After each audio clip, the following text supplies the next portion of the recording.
Hello okay এটা ঠিকই আছে নমস্কাৰ আপোনালোক সকলোকে স্মাৰ্ট আইএছৰ অসমীয়া মাধ্যমৰ অন্য এটা ক্লাছলৈ আদৰণি জনাইছো ইয়াৰ আগতে মই এনেই কৈ থাকিলো মই ইমানখিনি পঢ়াই গলো কিন্তু মাইকৰ অকমান প্ৰবলেম আছিল টেকনিক্যাল প্ৰবলেম সো মই এটো অন কৰি পাহৰি থাকিলো সো এতিয়া চাওক আমি ইয়াৰ আগৰ যেটো প্ৰথম ক্লাছ আছিল প্ৰথম ক্লাছটোত আমি কিহৰ বিষয়ে চালো যে আমি পলিটি মানে ভাৰতীয় ৰাজনীতিত কি পঢ়িব লাগিব আগন্তুক প্ৰিলিমছৰ কাৰণে সেই গটিখিনি বস্তু আলোচনা কৰিলো মানে ভাৰতীয় ৰাজনীতিৰ কি বস্তু মানে গোটেইবোৰ বস্তু দৰকাৰ নাই ন গোটেইবোৰ বস্তু পঢ়িব গলে আপোনালোকৰ কি হৈ যাব লাষ্টত গৈ পেলাই যদি কোৱেশ্চন নাহে তেতিয়া হলে আপোনালোকৰ প্ৰবলেম হৈ যাব এনেই পঢ়া যাব হয়নে সো আমি সেইবোৰ টপিক পঢ়িব লাগিব যিবোৰ টপিকৰ পৰা কোৱেশ্চন আহে সাধাৰণতে কোৱেশ্চন বনাব পাৰি আৰু সেইখিনি মই আপোনালোকক দেখুৱাই দিছো সেইখিনি মই ইয়াত ক্লাছত কভাৰ কৰি দিম আৰু অলৰেডি দেখুৱাই দিছো যাতে আপোনালোকে এডভান্স হৈ থাকে যে ও নেক্সট আমাক এনেকৈ পঢ়াব সেইটো গম পাব তাৰ লগতে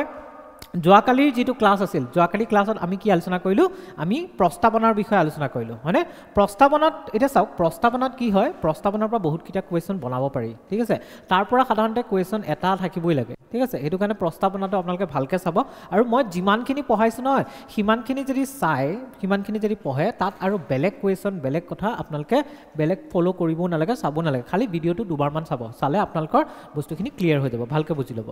আৰু আজি আমি আলোচনা কৰিম যে কি সংঘ আৰু ইয়াৰ ৰাজ্য ক্ষেত্ৰ মই অলৰেডি আপোনালোকক কৈছো যে আমাৰ ভাৰতৰ সংবিধানখন যেতিয়া মানে বনাইছিলে তেতিয়া আমাৰ কিমানটা মানে অধ্যায় আছিল ভাগ আছিল ককচোন আমাৰ ভাগ কেটা আছিল আমাৰ 22টা ভাগ আছিল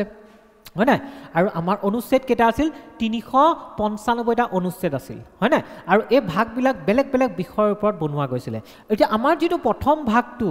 প্ৰথম ভাগ 1 হেতু কিহৰ ওপৰত আছে সংঘ আৰু ইয়াৰ ৰাজ্য ক্ষেত্ৰ বা ইউনিয়ন এণ্ড ইটস টেৰিটৰি তা ওপৰত আছে আৰু এই ভাগটোৰ বিষয়ে আজি আমি পঢ়িম ইয়াত মাত্ৰ 4টা অনুচ্ছেদ আছে আৰ্টিকেল 1 অনুচ্ছেদ 1 2 3 4 এই 4টা ইম্পৰ্টেন্ট হয় মানে কি অনুচ্ছেদ বিলাক যেতিয়া মই আপোনালোকক বুজাই যাম তেতিয়াই পাৰিলে অনুচ্ছেদ বিলাক মনত ৰাখিব ট্ৰাই কৰিব আৰু বস্তুবিলাক লিংক কৰিব কোনটোৰ লগত কোনটো সংলগ্ন হৈ আছে সেই লিংক কৰিব বস্তুবোৰ মনত ৰাখিব ট্ৰাই কৰিব আৰু যদি বস্তুবোৰ মনত ৰাখে ন তেতিয়া হলে পিছত আৰু আপোনালোকে পাহৰি যোৱাৰ চান্স নাথাকে আৰু বাৰে বাৰে আপোনালোকে কি কৰিব নালাগে একেখিনি বস্তুকে পঢ়ি থাকিব নালাগে এবাৰ মনত ৰাখিলে বস্তুখিনি ভালকে হৈ যাব ঠিক আছে সো আজি ক্লাছটো আৰম্ভ কৰো এতিয়া চাওক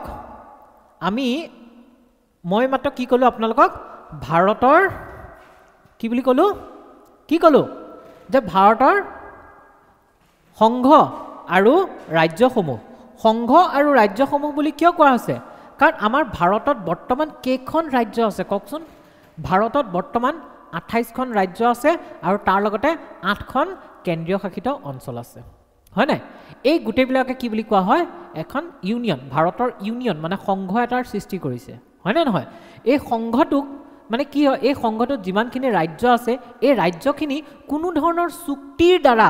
সংলগ্ন হৈ থকা নাই এই ৰাজ্যসমূহৰ কোনো ধৰণৰ ক্ষমতাও নাই তেওঁলোকে যাতে এই সংঘৰ পৰা ওলাই যাব পাৰে ঠিক আছে হেতু কাৰণে কি কৰিছে আমাৰ সংবিধানত এটো উল্লেখ কৰিছে যে কি বুলি উল্লেখ কৰিছে যে আমাৰ সংবিধান আমাৰ ভাৰতবৰ্ষখন কেনেকুৱা সংঘ হয় মানে যদিও আমাৰ গঠন প্ৰণালীটো যুক্তৰাষ্ট্ৰৰ দৰে মানে কিছুমান ৰাজ্যৰ মাজত কি হৈছে ক্ষমতাৰ ডিস্ট্ৰিবিউচন হৈছে বিতৰণ হৈছে কিন্তু প্ৰধানকৈ আমাৰ ভাৰতবৰ্ষখন কি হয় এখন সংঘ হয় ৰাজ্য আৰু কেন্দ্ৰীয় শাসিত অঞ্চলসমূহৰ ঠিক আছে এটা ভাগ 1ত কি আছে বুলি কৈছিলো ভাগ 1ত অনুচ্ছেদ 1ৰ পৰা অনুচ্ছেদ 4 লৈকে আছে আমি এখিনি ভালকৈ চাম আৰু তাৰ লগতে ইয়াক কি বুলি কোৱা হয় India union and it's territory বা আমি কি কম পাৰো সংঘ বা ৰাজ্যসমূহৰ সংঘ বা ভাৰতৰ ৰাজ্যসমূহ বা কেন্দ্ৰ বা ইয়াৰ ভূখণ্ড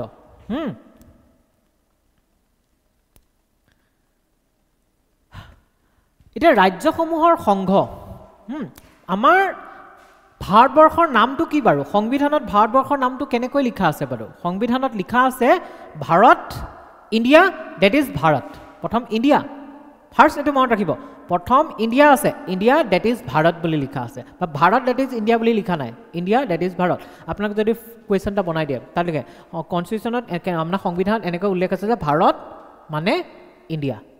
নহয় প্ৰথম ইণ্ডিয়া তাৰ পিছত আছে ভাৰত ঠিক আছে এই ক্ৰনলজি বিলাক যে একাধিক ক্ৰম বিলাক সেইবিলাক মনত ৰাখিব আৰু আমাৰ এই প্ৰস্তাৱ অনুচ্ছেদৰ যেটো 1 নম্বৰ অনুচ্ছেদ আছে এই 1 নম্বৰ অনুচ্ছেদতে মানে বিশেষকৈ দুটা বস্তু কৈছে এটা হৈছে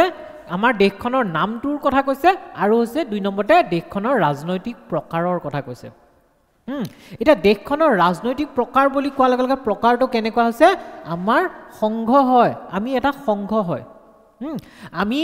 কি নহয় আমি যদিও যুক্তৰাষ্ট্ৰৰ নিচিনা আমাৰ গঠন আছে কিন্তু আমি কমপ্লিটলি মানে মূলতঃ যুক্তৰাষ্ট্ৰ নহয় অকল কেৱল যুক্তৰাষ্ট্ৰ নহয় আমি একচুৱেলি মূলতঃ কি হয় আমি এটা সংঘ হয় হৈছে আৰু আমাৰ যি যুক্তৰাষ্ট্ৰৰ গঠন আছে এই যুক্তৰাষ্ট্ৰৰ গঠন কি আমেৰিকাৰ দৰেও নহয় যুক্তৰাষ্ট্ৰৰ গঠন এইটো কাৰণেই কোৱা যায় কাৰণ আমাৰ ইয়াত কি আছে জানা আমাৰ ইয়াত শক্তি বা ক্ষমতাৰ কি আছে বিভাজন আছে আমাৰ যি অনুসূচী 7 আছে অনুসূচী 7ত তিনিখন লিষ্ট আছে সেইবিলাক আমি পিছত পঢ়িম সেই লিষ্টখনৰ কিছুমান বিষয় ক্ষমতা কাৰ ওচৰত দিয়া আছে কেন্দ্ৰীয় চৰকাৰৰ ওচৰত দিয়া আছে আৰু কিছুমান বিষয় ক্ষমতা কাৰ ওচৰত দিয়া আছে ৰাজ্য চৰকাৰৰ ওচৰত দিয়া আছে আৰু কিছুমান বিষয় এনেকুৱাকৈ ৰাখা আছে সেইবিলাকত কেন্দ্ৰীয় চৰকাৰেও আইন বনাব পাৰে বা ৰাজ্য চৰকাৰেও আইন বনাব পাৰে মূলতঃ কি ক'ব বিচাৰিছোঁ যে আমাৰ ইয়াত যিহেতু পাৱাৰ ডিস্ট্ৰিবিউশন হৈ আছে বা ক্ষমতাৰ ডিস্ট্ৰিবিউশন বিভাজন হৈ আছে ভাগ বতৰা হৈ আছে সেইটো কাৰণে যুক্তৰাষ্ট্ৰৰ কি আছে এটা গঠন আছে ঠিক আছে কিন্তু আমাৰ যুক্তৰাষ্ট্ৰটো কাৰ পৰা লোৱা গৈছিল জানেনে আমি কানাডাৰ পৰা লৈছিলোঁ ঠিক আছে আমি কানাডাৰ পৰা যুক্তৰাষ্ট্ৰৰ আৰ্হিটো লৈছোঁ আমি আমেৰিকাৰ যুক্তৰাষ্ট্ৰৰ আৰ্হিটো গঠন মানে গ্ৰহণ কৰা নাই কিয় নাই কৰা কাৰণ আমেৰিকা যুক্তৰাষ্ট্ৰৰ আৰ্হিটো কেনেকুৱা জানেনে আমেৰিকাত মানে যেতিয়া আমেৰিকাখন গঠন হৈছিল আজিৰ যিখন আমেৰিকা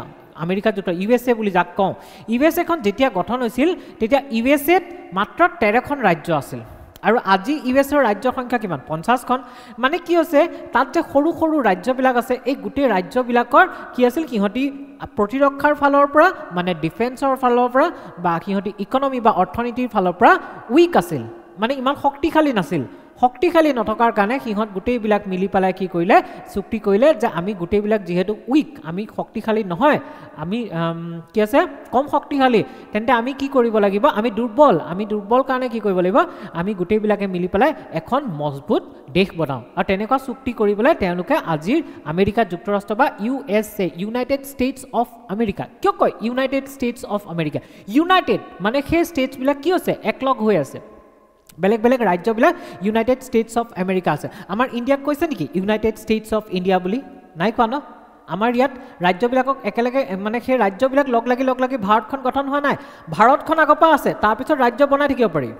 সৰু সৰুকৈ ৰাজ্য বনাই থাকিব পাৰি যাতে আমাৰ প্ৰশাসনৰ কাৰণে সুবিধা হয় কিন্তু ভাৰতত ৰাজ্যবোৰ লগ লাগি ভাৰতখন গঠন হোৱা নাই সেইটো কাৰণে আমাৰ ভাৰতক কি বুলি কোৱা নহয় ইউনাইটেড ষ্টেটছ অফ ইণ্ডিয়া বুলি কোৱা নহয় হয় না আমি জাষ্ট ভাৰত কাৰণ আমি ভাৰত বুলি ক'লে গোটেই আমাৰ টেৰিটৰিটো বুজাব তাৰ ভিতৰত কিমান ৰাজ্য আছে সেই কিমান ৰাজ্য আমি বনাওঁ সেইটো আমাৰ কথা হয় না আমি প্ৰশাসনৰ সুবিধাৰ মতে বনাই ল'ম সেইটো কাৰণে কি কৰিছিল আমাৰ যি যুক্তৰাষ্ট্ৰৰ আৰ্হিটো সেই আৰ্হিটো ক'ৰ পৰা লৈছিল কানাডাৰ পৰা লৈছিল কাৰণ কানাডাৰ যুক্তৰাষ্ট্ৰৰ আৰ্হিটো আমাৰ নিচিনাই যে তাতো কোনো ধৰণৰ চুক্তিৰে সেই ৰাজ্যসমূহ কি হৈছে সংলগ্ন হৈ থকা নাই বুজি পাইছেনে ক্লিয়াৰ নে চাওক মানে কি হয় আপোনালোকে যেতিয়া পঢ়িব ন বস্তুবোৰ ভালকৈ বুজিবলৈ ট্ৰাই কৰিব কাৰণ পলিটি ভাৰতৰ ৰাজনীতিক চেপ্টাৰটো কিছুমানে বহুত সহজ পায় কিছুমানে টান পায় এইটো সঁচা টান কোনে পায় যোনে ভালকৈ বুজি নাপায় আৰু সহজ কোনে পায় যোনে ভালকৈ বুজি পায় চ' আপোনালোকে যদি ভালকৈ বুজি পায় তেতিয়াহ'লে এই পলিটি বা ভাৰতীয় ৰাজনীতিৰ পৰা ভয় কৰিবলগীয়া কথা একো নাই ইয়াত যিমানকেইটা কুৱেশ্যন আহিব সেই গোটেইকেইটা কুৱেশ্যনে আপোনালোকে কি কৰিব পাৰিব শুদ্ধকৈ কৰিব পাৰিব হয়নে এতিয়া চাওক আৰু এটা কথা মন কৰিব যে আমাৰ ভাৰতৰ ৰাজ্যসমূহ কি হয় কেন্দ্ৰৰ পৰা পৃথক হ'ব নোৱাৰে আমাৰ ভাৰতৰ ৰাজ্যসমূহ কেতিয়াও কোনো কাৰণতে কেন্দ্ৰৰ পৰা পৃথক হ'ব নোৱাৰে হা আমাৰ ভাৰতৰ ৰাজ্যসমূহ ভাগিব পাৰে ভাগি পেলাই সৰু সৰু কৰিব পাৰে বা তাত কিছুমান সাল সলনি কৰিব পাৰে কিন্তু কেতিয়াও কেন্দ্ৰৰ পৰা পৃথক হ'ব নোৱাৰে আৰু যদিহে কেন্দ্ৰৰ পৰা পৃথক হোৱাৰ কিবা ব্যৱস্থা থাকিলেহেঁতেন তেতিয়াহ'লে আজি ধৰি লওক আমাৰ নৰ্থ ইষ্টত যিমান অশান্তিৰ সৃষ্টি হৈ আছে নৰ্থ ইষ্টৰ যিবিলাক ইনচাৰ্টেণ্ট গ্ৰুপ আছে এই গ্ৰুপবিলাকে কি বিচাৰি আছে সেই গ্ৰুপবিলাকে আমাৰ অসমেই হওক বা আমাৰ নাগালেণ্ডে হওক বা মিজোৰামেই হওক সৰি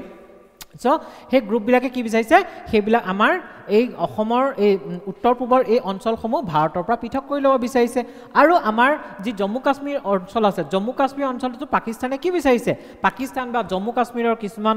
ইউথ নৱজোৱান বা কিছুমান জম্মু কাশ্মীৰৰ মানুহে বিচাৰে যে আমি ভাৰতৰ পৰা পৃথক হৈ যাওঁ হয়নে কিন্তু আমাৰ ভাৰতত সংবিধানত মতে আমি কেন্দ্ৰৰ পৰা কেতিয়াও পৃথক হ'ব নোৱাৰো হা আমাৰ কোনো তেনেকুৱা ক্ষমতা বা অধিকাৰ নাই যে আমি কেন্দ্ৰৰ পৰা কি পৃথক হ'ব পাৰো কেন্দ্ৰই মাত্ৰ প্ৰশাসনিক সুবিধাৰ বাবেহে কি কৰিছে আমাৰ ৰাজ্যবিলাকক সৰু সৰু ৰাজ্যত বিভক্ত কৰিছে হয়নে আজি 28খন ৰাজ্য আছে কেইবছৰমান পিছত সেইটো বাঢ়িও যাব পাৰে 40খন হ'বগে পাৰে 50খন হ'ব পাৰে যেতিয়া আপোনাৰ এখন ৰাজ্যত কি বাঢ়ি যাব জনসংখ্যা বাঢ়ি যাব তেতিয়া বহুত মানুহক মেনেজ কৰা বহুত মানুহৰ ওপৰত শাসন চলোৱাটো কি হৈ যায় সমস্যাৰ সৃষ্টি হয় আৰু সেই সমস্যাৰ সৃষ্টি হ'লে কি কৰা যায় আপোনাৰ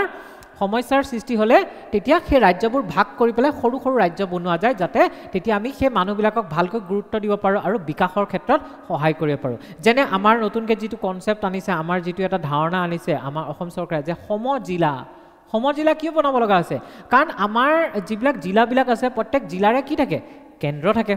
মানে এখন আপোনাৰ হেডকোৱাৰ্টাৰ থাকে প্ৰত্যেক জিলাৰে হয়নে সেই জিলাৰ যি হেডকোৱাৰ্টাৰ থাকে হয়নে না তাত কিন্তু আপোনাৰ বহুতখিনি কি হয় বিকাশ হয় ডেভেলপমেণ্ট হয় কিন্তু বাকী অঞ্চলবিলাকত ইমান এটা ডেভেলপমেণ্ট নহয় সেইটো কাৰণে এতিয়া কি কৰিব এতিয়া ঠায়ে ঠায়ে সমজিলা বনাব জিলাখনৰ ভিতৰতে সমজিলা বনাব সমজিলাৰ আয়ুক্ত থাকিব এই আয়ুক্তজনৰ লিডাৰশ্বিপত মানে তেওঁৰ মানে কি হ'ব তেওঁৰ আণ্ডাৰত মানে কি সেই এৰিয়াটোত সেই অঞ্চলটোত কি হ'ব বিকাশ হ'ব বা ডেভেলপমেণ্ট হ'ব হয়নে সেইটোৱে আমাৰ ভাৰতবৰ্ষই কৰিব বিচাৰে যে আমাৰ ভাৰতবৰ্ষখন একেই থাকিব কিন্তু তাৰ ভিতৰত সৰু সৰু ৰাজ্য গঠন কৰা যাব সৃষ্টি কৰা যাব যাতে কি হয় আমাৰ প্ৰশাসনিক কামত কি হয় সুবিধা হয় বুজি পালেনে এতিয়া আমাৰ সংবিধানৰ মতে আমাৰ ভাগ 1ৰ মতে আমাৰ ভাৰতবৰ্ষত তিনিটা বেলেগ বেলেগ ধৰণৰ অঞ্চল পোৱা যায় এটা হৈছে ৰাজ্যসমূহৰ অঞ্চল আমাৰ যিমান ৰাজ্যসমূহ আছে সেই অঞ্চলটো আমাৰ ভাৰতবৰ্ষত পোৱা যায় 2 নম্বৰতে কি পোৱা যায় কেন্দ্ৰীয় শাসিত অঞ্চলবিলাক পোৱা যায় যাক আমি ইউনিয়ন টেৰিটৰি বুলি কওঁ আৰু বৰ্তমান কেইখন আছে 8খন ইউনিয়ন টেৰিটৰি আছে আৰু সময়ে সময়ে কি হয় আমাৰ এই কেন্দ্ৰীয় শাসিত অঞ্চলবিলাক সলনি হৈ থাকে এটা সময়ত কি আছিল আমাৰ মণিপুৰ আৰু ত্ৰিপুৰাও কি আছিল কেন্দ্ৰীয় শাসিত অঞ্চলৰ ভিতৰত পৰিছিল কিন্তু আজি সেই দুখন কি হৈ গ'ল সেই দুখন সম্পূৰ্ণ এখন ৰাজ্য হিচাপে গঠন কৰা গৈছে হয়নে তাৰ পিছত আছে যিকোনো সময়তে ভাৰত চৰকাৰে অধিগ্ৰহণ কৰিব পৰা অঞ্চলসমূহ এতিয়া চাওক আমি যদি ভাৰত স্বাধীন হোৱাৰ ফলৰ পৰা চাওঁ ভাৰত যেতিয়া স্বাধীন হৈছিল 1947 চনত তেতিয়া গোটেই ভাৰতখন স্বাধীন হোৱা নাছিলতো আজিৰ যি ভাৰত গোটেইখন স্বাধীন হোৱা নাছিল কি অঞ্চল তেতিয়া 1947 চনত স্বাধীন হোৱা নাছিল গোৱা স্বাধীন হোৱা নাছিল দমন এণ্ড ডিউ স্বাধীন হোৱা নাছিল দাদৰা এণ্ড নগৰ হাভেলী স্বাধীন হোৱা নাছিল তাৰপিছত পুডুচেৰী স্বাধীন হোৱা নাছিল আৰু ছিকিমখনটো এখন অন্য দেশ আছিল এখন স্বাধীন দেশ আছিল পিছত 1975 চনত গৈ পেলাই ছিকিম গৈ আমাৰ ভাৰতৰ ৰাজ্য হিচাপে আমাৰ লগত সংলগ্ন হৈছিল তাকো গণ অভিমতৰ হৈছিল ছিকিমত আৰু সেই অভিমতৰ থ্ৰুদি কি হৈছিলে তাৰ ওপৰত ভিত্তি কৰি ছিকিমখন আমাৰ ভাৰতৰ এখন ৰাজ্য হিচাপে সংলগ্ন হৈছিল হয় এতিয়া আমাৰ ইয়াত প্ৰভিজন আছে আমাৰ ইয়াত এই ব্যৱস্থাটো কৰি ৰখা গৈছে আমাৰ সংবিধানত যে সংবিধানৰ অঞ্চল ভাৰতৰ অঞ্চল বুলি কোৱাৰ লগে কি পৰিব 1 নম্বৰতে ভাৰতৰ ৰাজ্যসমূহ পৰিব 2 নম্বৰতে ভাৰতৰ কেন্দ্ৰীয় শাসিত অঞ্চলসমূহ পৰিব আৰু 3 নম্বৰতে ভাৰতে যদি ভৱিষ্যতে এনেকুৱা কিছুমান অঞ্চল অধিগ্ৰহণ কৰে যেনেকৈ আমি কি কৰিলো আমি পৰ্তুগীজৰ পৰা আমাৰ যি পৰ্তুগীজ টেৰিটৰি আছিল গোৱা দমন and due Dadra and Nagar Haveli বা ফ্ৰান্সৰ পৰা যি পুডুচেৰী আছিল বা যি আপোনাৰ বেলেগ দেশ আছিল ছিকিম সেইবিলাকক আমি লৈ ললো সেইবিলাক কি কৰিব ইয়াৰ ভিতৰত পৰিব এতিয়া ভৱিষ্যতে আজিৰ পৰা 50-60 বছৰৰ পিছত যেতিয়া ধৰি লওক যোগীজি প্ৰাইম মিনিষ্টাৰ হ'ব মই বিচাৰোঁ যোগীজি প্ৰাইম মিনিষ্টাৰ হতো আৰু যোগীজি যেতিয়া প্ৰাইম মিনিষ্টাৰ হ'ব কাৰণ তেওঁ আহিলে আমি সেই ধৰি লওক আমাৰ যি পিঅ'কেক আমি চাইটো ঘূৰাই পোৱাৰ চান্স এটা থাকিব আৰু বহুতখিনি মানে কি থাকে এটা মানে আশা থাকিব যে আমি কি কৰিব পাৰিম আমাৰ পিঅ'কেক পাকিস্তানৰ পৰা ঘূৰাই ল'ব পাৰিম কাৰণ মেইন প্ৰধান কামটোৱে হৈছে সেই পিঅ'কেক পাকিস্তানৰ পৰা ঘূৰাই লোৱাটো আৰু যদিহে পিঅ'কেক আমি পাকিস্তানৰ পৰা ঘূৰাই ল'ব পাৰোঁ তেতিয়া সেই পাকিস্তান অলৰেডিটো পিঅ'কে ইমান বছৰ পাকিস্তানৰ শাসনত থাকিল চ' তাৰ যিবিলাক মানুহ থাকিব সেই মানুহবিলাক মাইণ্ডছেটবোৰ মানসিকতাটো অলপ পাকিস্তানী মানসিকতা হ'ব তেওঁলোকৰ যি ভাৰতৰ প্ৰতি হিংসা সেই মাইণ্ডছেটটো থাকিব আৰু থাকিলে সেই মানুহখিনিক জানো আমাৰ জম্মু কাশ্মীৰৰ মানুহখিনিৰ লগত যিখিনি আমাৰ জম্মু কাশ্মীৰৰ ইণ্ডিয়ান মানুহখিনি আছে তেওঁলোকৰ লগত মিলিব দিব পৰা যাব নোৱাৰিব ন কাৰণ তেওঁলোকৰ প্ৰশাসনিক ব্যৱস্থা বেলেগ তেওঁলোকৰ মানসিকটো বেলেগ এওঁলোকৰ মানসিকটো বেলেগ সেইটো কাৰণে তাকো হয়তো আমি কি কৰিব লাগিব এখন পৃথক কেন্দ্ৰীয় শাসিত অঞ্চল হিচাপে ৰাখিব লাগিব কিন্তু সেইখন কি হ'ব আমি অধিগ্ৰহণ কৰা এটা অঞ্চল হ'ব হয় না নহয় তাকো সেইবিলাক তেনেকুৱা ধৰণৰ অঞ্চলবিলাক যাতে ভৱিষ্যতে ভাৰতৰ অংশ হ'ব পাৰে তাৰ কাৰণে কি কৰা হৈছে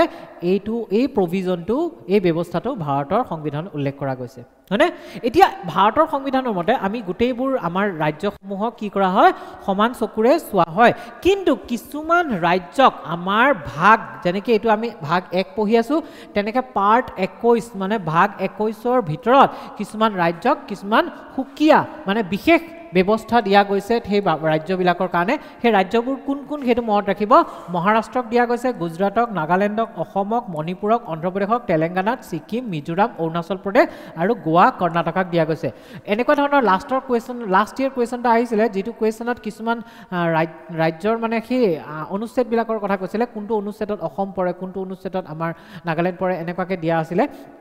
তো সেই কুৱেশ্যনটো যেতিয়া আহিছে তেনেকুৱা কুৱেশ্যন ইয়াৰ পৰা বনাব পৰা যাব সম্ভৱ হয় আৰু সেইটো কাৰণে আপোনালোকে কি কৰিব যেতিয়া মই এই 21 ভাগটো পঢ়াম তেতিয়া সেই বস্তুখিনি গোটেই ডিটেইলছত আমি আলোচনা কৰিম কিন্তু সদ্যহতে আপোনালোকে এই বস্তুবোৰ মনত ৰাখিব আৰু কি কৰিব পলিটি যেতিয়া পঢ়িব ন পলিটি বা ইণ্ডিয়ান ৰাজনীতি ভাৰতীয় ৰাজনীতি যেতিয়া পঢ়িব যিমানবোৰ মই অনুচ্ছেদৰ কথা ক'লোঁ বা যিমানবোৰ এনেকৈ যিবিলাক স্পেচিয়েল ট্ৰিটমেণ্ট বা বিশেষ কিবা এটা তেওঁলোকৰ কাৰণে ব্যৱস্থা কৰি থোৱা আছে বা আপোনাৰ যিবিলাক নীতি নিয়মবিলাক আছে সেই গোটেইবোৰ কি কৰিব ভালকৈ মনত ৰাখিব তেতিয়াহে আপোনালোকে কি কৰিব পাৰিব কুৱেশ্যনত শুদ্ধ এনচাৰটো বিচাৰি উলিয়াব পাৰিব হৈছে এতিয়া ইয়াত চাওক ইয়াত দুটা শব্দ আছে দুটা শব্দ এটা হৈছে ভাৰতৰ ভূখণ্ড আৰু এটা আছে ভাৰতৰ সংঘ হৈছে ভাৰতৰ ভূখণ্ড আৰু ভাৰতৰ সংঘ এতিয়া ভাৰতৰ ভূখণ্ড আৰু সংঘ এই শব্দ দুটাৰ মাজত পাৰ্থক্য কি বাৰু ডিফাৰেন্স কি হয় বাৰু ইয়াৰ সংঘ আৰু পাৰ্থক্যৰ মাজত চাওক ভাৰতৰ সংঘ বুলি যদি কওঁ তেতিয়াহ'লে তাত কেৱল ৰাজ্যহে পৰিব ৰাজ্যসমূহ ঠিক আছে ভাৰতৰ সংঘত কি পৰিব অকল ৰাজ্যবোৰ পৰিব ঠিক আছে অকল ৰাজ্যবোৰ পৰিব কিন্তু ভাৰতৰ ভূখণ্ড বুলি যদি কওঁ তাত অকল ৰাজ্য নহয় ৰাজ্যও পৰিব কেন্দ্ৰীয় শাসিত অঞ্চল পৰিব আৰু ভৱিষ্যতে যিবিলাক অঞ্চল আমাৰ ভাৰতৰ অংশ হ'ব পাৰে সেই অংশবিলাকো ইয়াৰ ভিতৰত আমি বুজোৱা যাব ঠিক আছে বুজি পালে যে ভাৰতৰ সংঘ বুলি কোৱা কাৰণে অকল ৰাজ্যবোৰ আহিব কিন্তু ভাৰতৰ ভূখণ্ড বুলি ক'লে তাত কেন্দ্ৰীয় শাসিত অঞ্চল আৰু বাকী যিবিলাক অঞ্চল আছে সেই অঞ্চলবিলাকো কি কৰিব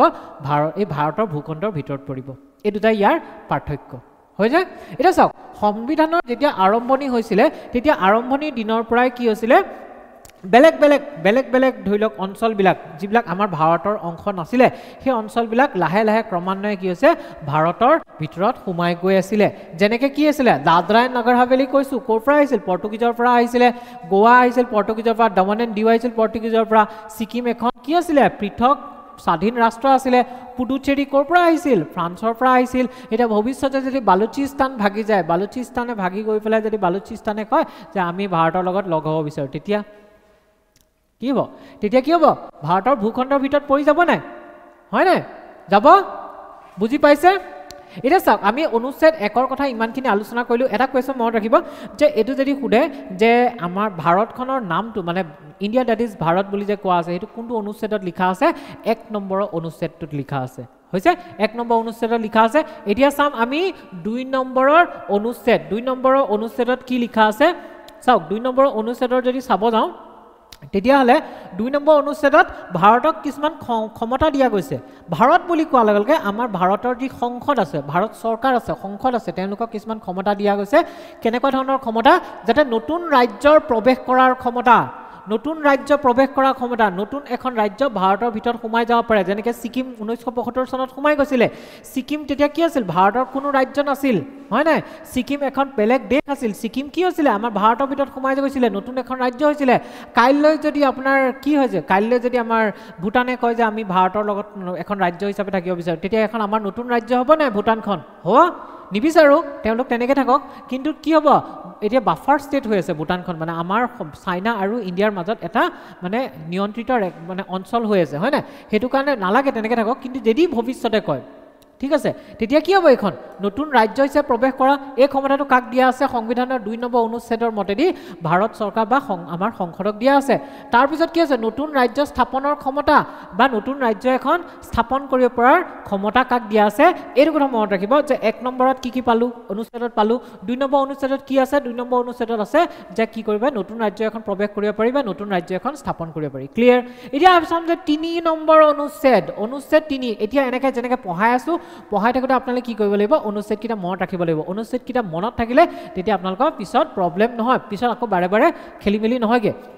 এতিয়া অনুচ্ছেদ 3 যদি কথা কওঁ অনুচ্ছেদ 3 কিহৰ কথা কৈ আছে এক্সিস্টিং ষ্টেটৰ কথা কৈ আছে মানে এক্সিস্টিং ষ্টেট মানে যিবিলাক ৰাজ্য বৰ্তমানেও ভাৰতবৰ্ষৰ অংশ হয় যেনেকৈ আমাৰ ভিতৰত যিমানবোৰ ৰাজ্য আছে সেই ৰাজ্যবোৰ কেতিয়াবা কি হৈছে বহা টুটা হৈ থাকে যেনেকৈ আপোনাৰ উত্তৰ প্ৰদেশৰ পৰা উত্তৰাঞ্চল বনালে উত্তৰাখণ্ড বনালে ঠিক আছে তাৰপিছত আমাৰ অসমখন এটা সময়ত অসম মানে কি আছে অসমৰ ভিতৰত অৰুণাচল প্ৰদেশ আছিল নাগালেণ্ড আছিল মেঘালয় আছিল মিজোৰাম আছিল পিছত কালক্ৰমত কি গ'ল অৰুণাচল প্ৰদেশ গ'ল নাগালেণ্ড গ'ল মেঘালয় গ'ল মিজোৰাম গ'ল হয় না সব বেলেগ বেলেগ হ'লে নাই সো ঠিক তেনেদৰে ভাৰতবৰ্ষৰ যিবিলাক অলৰেডি বৰ্তমানেও যিবিলাক ৰাজ্য আছে সেই ৰাজ্যবিলাকৰ যদি কিবা হাল সলনি কৰিব লগা হয় সেইটো কোনটো অনুচ্ছেদত লিখা আছে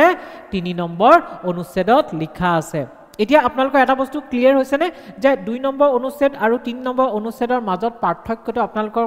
ক্লিয়াৰ হৈছে বুজি পাইছে পাৰ্থক্যটো এটা চাওক এই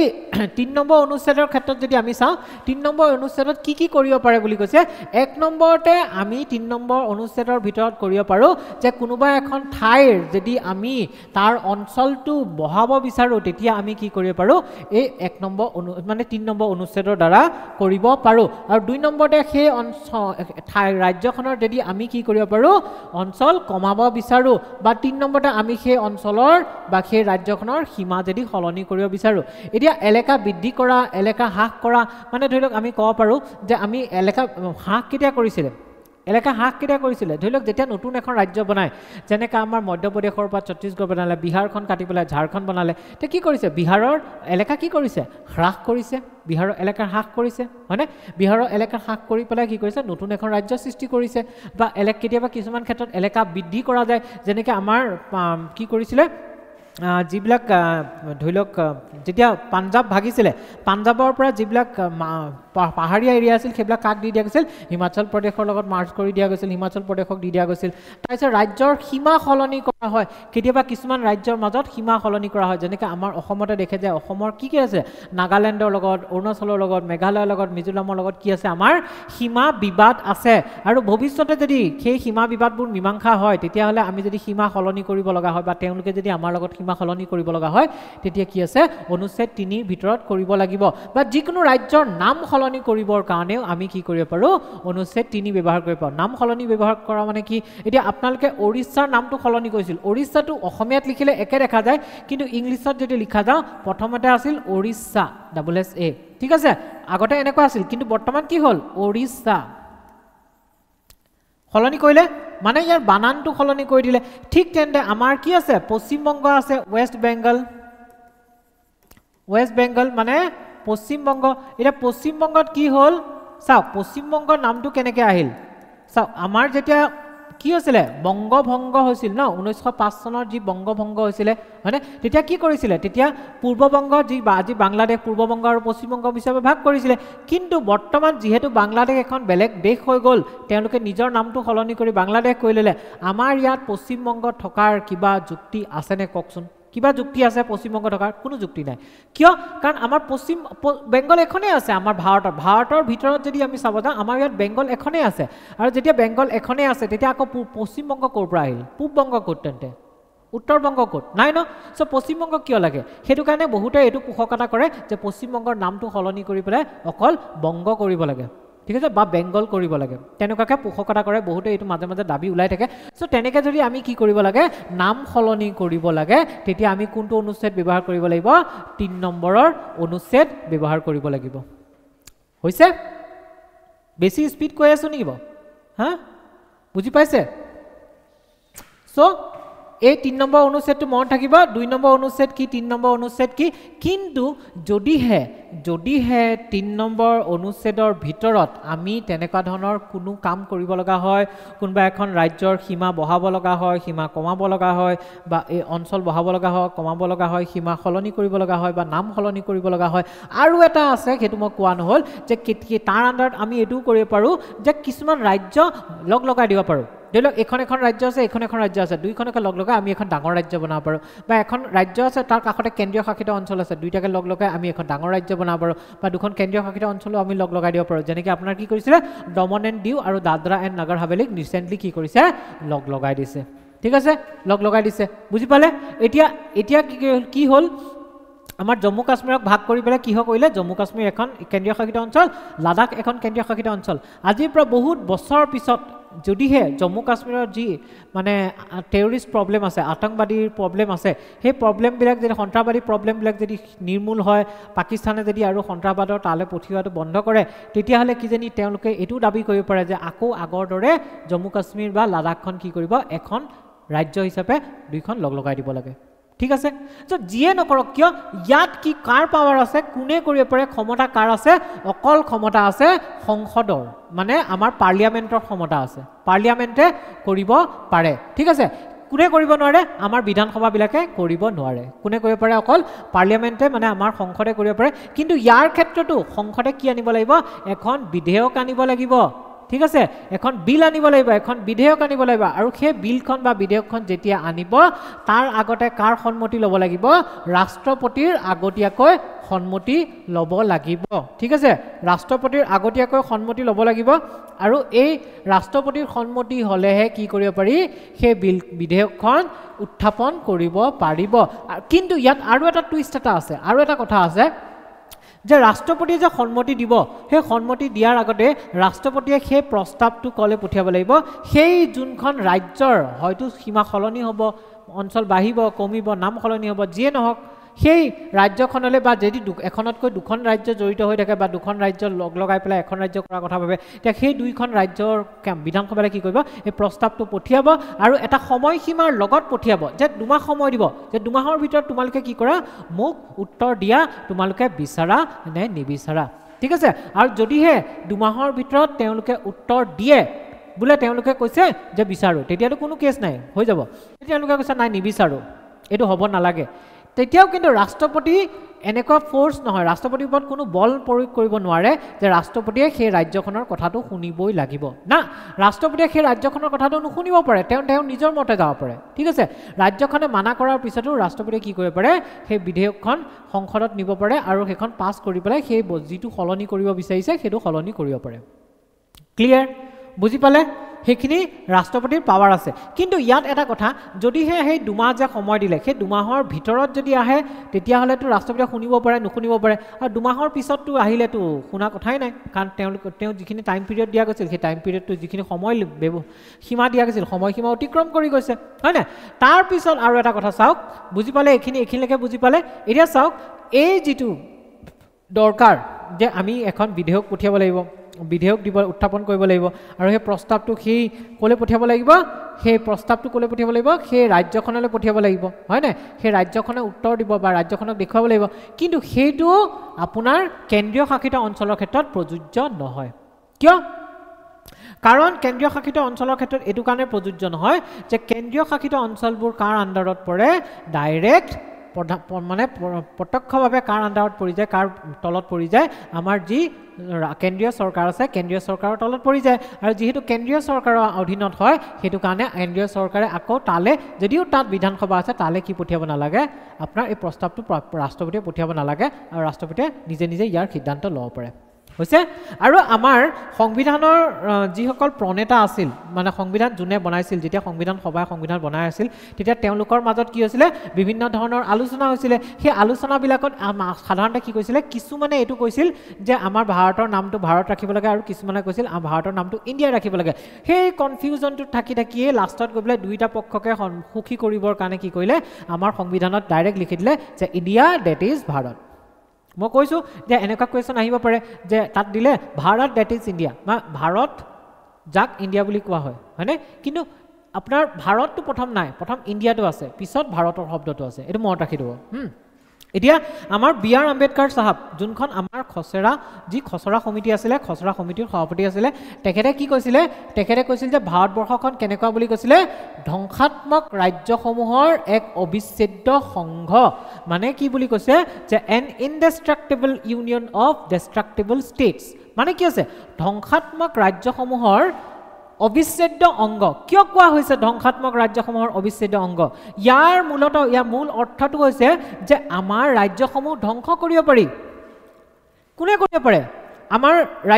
কোনে কৰিব পাৰে? সংসদে কৰিব পাৰে। আমাৰ সংসদে আমাৰ ৰাজ্যসমূহক ধ্বংস কৰিব পাৰে। ধ্বংস কৰা মানে কি? ৰাজ্যসমূহৰ অঞ্চল কমাই দিব পাৰে, ৰাজ্যসমূহৰ অঞ্চল বঢ়াই দিব পাৰে, বা ৰাজ্যসমূহৰ সীমা সলনি কৰি দিব পাৰে। ৰাজ্যসমূহ কি কৰিব পাৰে? বা দুখন ৰাজ্য আছিল, দুইখনকে লগাই দিলে, দুইখন ৰাজ্যটো আগত থকা ৰাজ্যকেইখন নোহোৱা হৈ গ'ল। যেনেকৈ আগতে এখন ইউগোস্লোভিয়া নামৰ দেশ এখন আছিল, এতিয়া বৰ্তমান ইউগোস্লোভিয়া নামৰ দেশখন নাই, কাৰণ সেই ইউগোস্লোভিয়া নামৰ দেশখন ভাগি বেলেগ বেলেগ সৰু সৰু দেশৰ সৃষ্টি হ'ল। ঠিক তেনেদৰে দুখন ৰাজ্য যদি লগ লাগি যাব, আগৰ ৰাজ্য দুখন নাথাকে, চ' আমি ৰাজ্য কি কৰিব পাৰি? ধ্বংস কৰিব পাৰি। আৰু সেই ধ্বংস কোনে কৰিব পাৰে? আমাৰ সংসদে কৰিব পাৰে, হয় নে নহয়? কিন্তু সেই ৰাজ্যবিলাকে আমাৰ যি ইউনিয়ন আছে, আমাৰ যি সংঘ আছে, সংঘৰ পৰা কি কৰিব নোৱাৰে? বাহিৰলৈ ওলাই যাব নোৱাৰে। বুজিছে নাই? বাহিৰলৈ একেবাৰে ওলাই যাব নোৱাৰে। আমাৰ ৰাজ্যবিলাক মানে ইণ্ডিয়াৰ বৰ্ডাৰটো, সীমাটোৰ ভিতৰতে ৰাজ্যবিলাক সাল সলনি কৰি থাকিব পাৰি। আমি ৰাজ্য ডাঙৰ কৰিলোঁ, সৰু কৰিলোঁ, আৰু সৰু কৰিলোঁ, এনে নাম সলনি কৰিলোঁ, সীমা সলনি কৰিলোঁ, এইবিলাক কৰি থাকিব পাৰি। কিন্তু সেই ৰাজ্যবিলাকে পৃথক হৈ পেলাই নতুন দেশ হিচাপে কোনোপধ্যে আমাৰ সংঘৰ পৰা বাহিৰলৈ ওলাই যাব নোৱাৰে। আৰু সেইটো কাৰণেই কি বুলি কৈছে? যে আমাৰ ভাৰতবৰ্ষখন কেনেকুৱা হয়? ধ্বংসাত্মক ৰাজ্যসমূহৰ এক অবিচ্ছেদ্য সংঘ। আৰু কোনে কৰিব পাৰে বুলি কৈছিলোঁ? অকল কেন্দ্ৰীয় চৰকাৰে কৰিব পাৰে, মানে আমাৰ সংসদত কৰিব পাৰে, বিধানসভাত কৰিব নোৱাৰে। হৈছে? এতিয়া অবিচ্ছেদ্য ৰাজ্যসমূহৰ অবিচ্ছেদ্য সংঘ কাক কোৱা হয়? আমেৰিকাক কোৱা হয়। কিয়? কাৰণ আমেৰিকাৰ যিবিলাক ৰাজ্যবিলাক আছে, আমেৰিকাৰ যি 50খন ৰাজ্য আছে, সেই ৰাজ্যবিলাক আমেৰিকাৰ ৰাজ্যবিলাক কিহেৰে গঠিত? তেওঁলোকৰ মানে চুক্তি আছিল, সেই চুক্তিৰে তেওঁলোক গঠিত। আৰু যিহেতু তেওঁলোক চুক্তিৰে গঠিত, যেনেকৈ আমাৰ সংসদ আছে, তেনেকৈ আমেৰিকাৰ যি সংসদ আছে তাক চিনেট বুলি কোৱা হয়। আৰু চিনেটৰ ওচৰত কোনো ধৰণৰ ক্ষমতা নাই যে চিনেটে সেই ৰাজ্যবিলাকক কি কৰিব পাৰে? ভাঙিব পাৰে, কমাব পাৰে, বঢ়াব পাৰে, সলনি কৰিব পাৰে। সেইবিলাক কৰাৰ চিনেটৰ ওচৰত ক্ষমতা নাই। কি ঠিক আছে? আৰু সেই ৰাজ্যসমূহেও কি কৰিব নোৱাৰে? আমেৰিকাৰ পৰা ওলাই যাব নোৱাৰে, কাৰণ সেই ৰাজ্যসমূহে নিজেই চুক্তি স্বাক্ষৰ কৰি তেওঁলোকৰ নিজৰ সুবিধাৰ কাৰণে সেই যুক্তৰাষ্ট্ৰ, যাক আমেৰিকাক কি বুলি কোৱা হয়? আমেৰিকা যুক্তৰাষ্ট্ৰ বুলি কোৱা হয়, ইউনাইটেড ষ্টেটছ অফ আমেৰিকা বুলি কোৱা হয়। সেই তাত যুক্ত হৈছে তেওঁলোকৰ নিজৰ সুবিধাৰ কাৰণে। আৰু তেওঁলোকে কি কৰিব নোৱাৰে? তাৰ পৰা ওলাই যাব নোৱাৰে। আৰু সেইবিলাক ধ্বংসও কৰিব নোৱাৰি, ওলাই যাব নোৱাৰি। সেইটো কাৰণে কৈছে অবিচ্ছেদ্য ৰাজ্যসমূহৰ এক অবিচ্ছেদ্য সংঘ। বুজিছে? বুজিছেনে? কিবা কনফিউজন? হা? কিবা কনফিউজন? ইয়াৰ আগতে মানে ধৰি লওক টেকনিকেল যিটো প্ৰব্লেম হয়, তাৰ কাৰণে মই বহুত দুখিত। আই এম চৰি। মানে কি ক'ব আৰু, গম পোৱা নগ'ল বস্তুটো। হা, এতিয়া চাওক, আমি কি চালোঁ? সংবিধানৰ অনুচ্ছেদ 1 চালোঁ, তাত নামটো আছে, হয়নে? আৰু কেনেকুৱা প্ৰকাৰ হয়, ৰাজনৈতিক প্ৰকাৰটো এইটো আছে। অনুচ্ছেদ 2 চালোঁ, অনুচ্ছেদ 2ত কিহৰ কথা কৈছে? যে নতুনকৈ যিবিলাক ৰাজ্য গঠন হ'ব বা নতুনকৈ ৰাজ্য যদি আমাৰ ভাৰতৰ ভিতৰত প্ৰৱেশ কৰে তাৰ কথা কৈছে। অনুচ্ছেদ 3ত চালোঁ যে আমাৰ যিবিলাক ৰাজ্য বৰ্তমানে আমাৰ ভাৰতবৰ্ষত আছে, সেই ৰাজ্যবিলাকৰ কি কৰিব পাৰোঁ? অঞ্চল বঢ়োৱা, কমোৱা, সীমা সলনি কৰা, বা দুখন ৰাজ্য লগাই দিয়া, বা আপোনাৰ কি কৰিব পাৰে? নাম সলনি কৰা, সেই গোটেইখিনি কৰিব পাৰি। 4 নম্বৰ যিটো অনুচ্ছেদ আছে, 4 নম্বৰ অনুচ্ছেদত কি কৈছে চাওক, যে 4 নম্বৰ অনুচ্ছেদত এইটো কৈছে যে আমি যেতিয়াই আপোনাৰ কি কৰোঁ? তেনেকুৱা কিবা সাল সলনি কৰোঁ, তেনেকুৱা সাল সলনি কৰোঁতে আমি কি কৰিব লাগিব? এখন আইন প্ৰণয়ন কৰিব লাগিব। ঠিক আছে? এখন বিল পাছ কৰিব লাগিব। এখন বিল পাছ কৰিহে, আইন প্ৰণয়ন এখন কৰিহে আমি কি কৰিব পাৰিম? সেনেকুৱা ধৰণৰ সলনিবোৰ কৰিব পাৰিম। আমি লাগিলে আপোনাৰ নামেই সলনি কৰোঁ, আমি লাগিলে আপোনাৰ অঞ্চল সলনি কৰোঁ, আমি লাগিলে আপোনাৰ সীমা সলনি কৰোঁ, যিয়ে নকৰোঁ কি কৰিব লাগিব?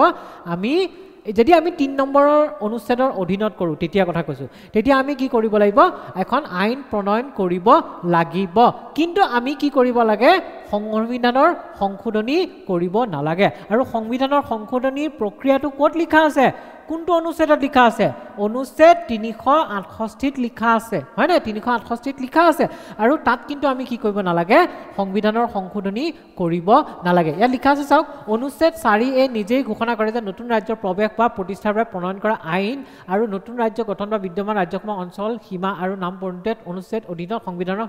মানে সংশোধনী হিচাপে বিবেচনা কৰা নহয় মানে যি আইনখন বনাব সেই আইনখন কি হৈছে আইনখনক সংশোধনী আইন হিচাপে বিবেচনা কৰা নহয় সেইখন প্ৰণয়ন কৰা আইনখন বেলেগ হ'ব ঠিক আছে এখন সংশোধনী আইন হিচাপে ব্যৱহাৰ কৰা নহয় আৰু যেহেতু সংশোধনী আইন নহয় এখন সাধাৰণ যি বিধেয়কবিলাক আছে সাধাৰণ বিধেয়কবিলাক যেনেকৈ তাত কি হয়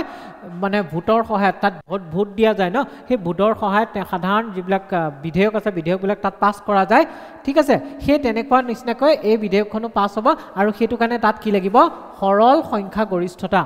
সিম্পল মেজৰিটি যাক কয় আমি কি লাগিব সিম্পল মেজৰিটি লাগিব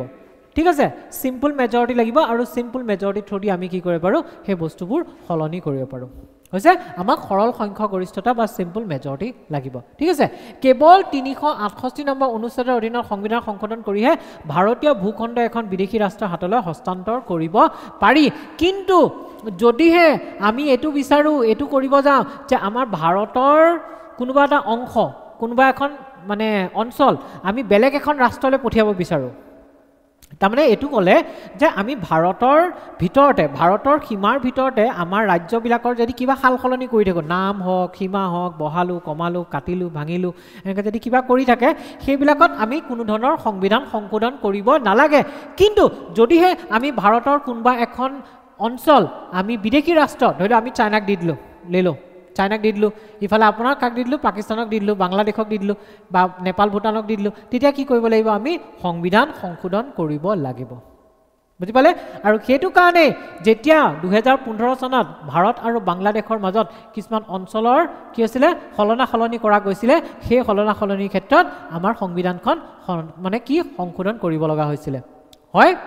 বুজি পালে তাৰমানে কি কৈছে যেতিয়া আমি ভাৰতৰ সংবিধানৰ মানৰ মতেদি যেতিয়া আমি ভাৰতৰ কোনো এটা অঞ্চল বেলেগ এখন বিদেশী ৰাষ্ট্ৰক অৰ্পণ কৰোঁ বিদেশী ৰাষ্ট্ৰক দি দিওঁ তেতিয়া আমি সংবিধানৰ সংশোধন কৰিব লাগিব কিন্তু ভাৰতৰ ভিতৰত থকা ৰাজ্যসমূহতে যদি আমি কিবা কিবি চেঞ্জ কৰি থাকোঁ সলনি কৰি থাকোঁ তেতিয়া আমি সংবিধান সংশোধন কৰিব নালাগে হৈছে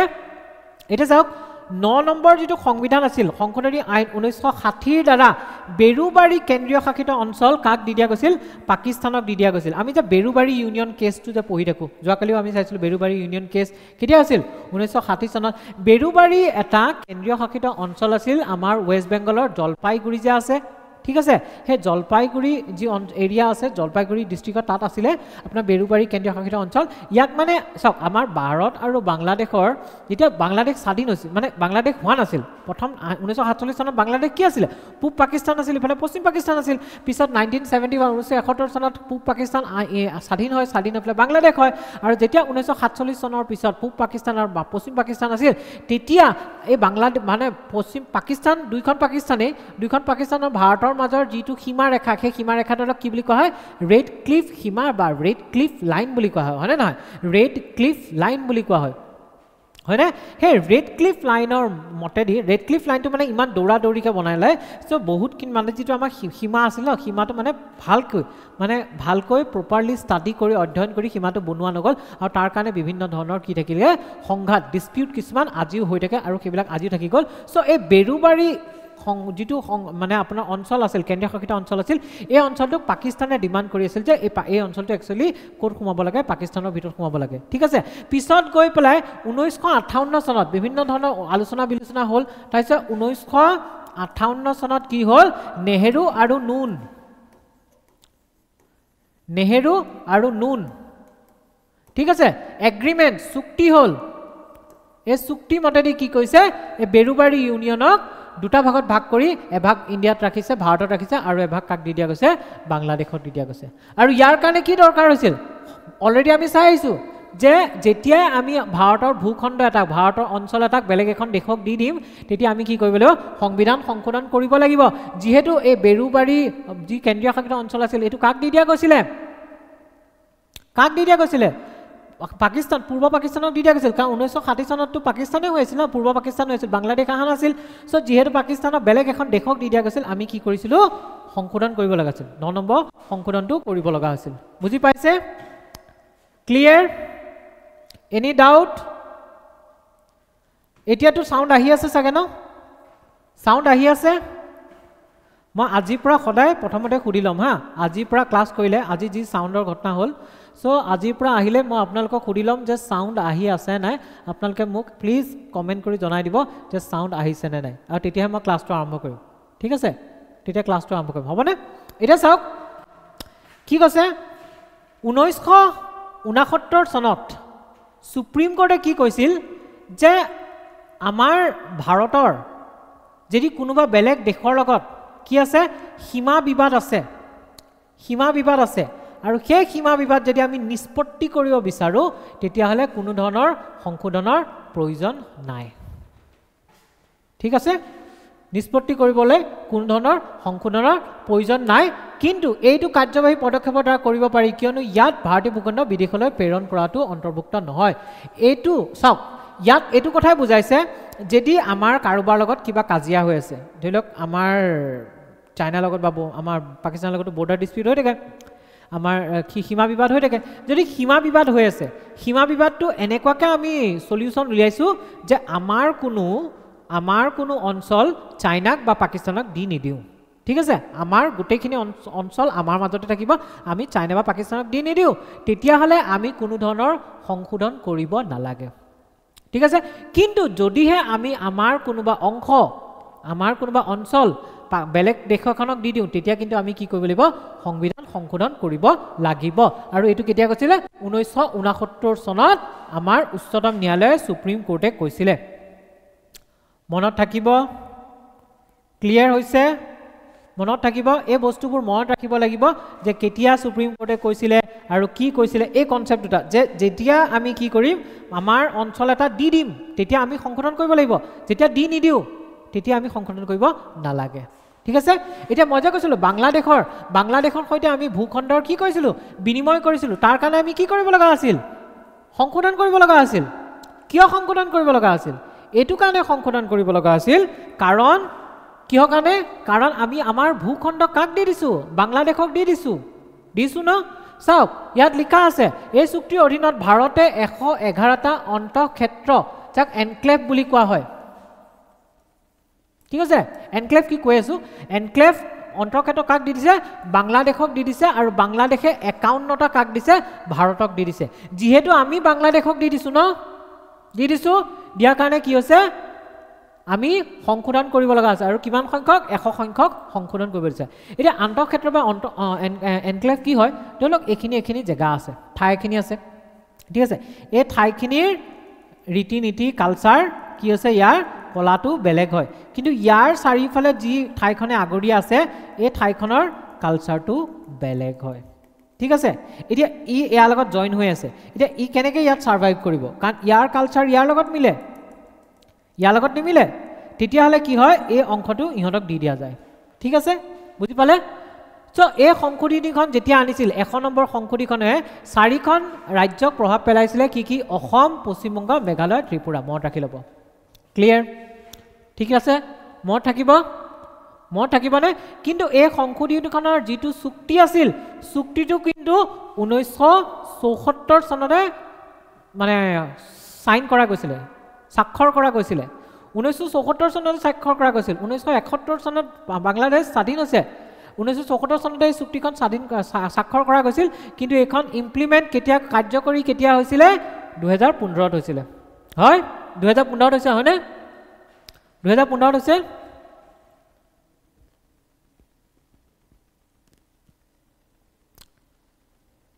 এতিয়া চাওক ৰাজ্য আৰু কেন্দ্ৰীয় ভূখণ্ডৰ বিকাশ ঠিক আছে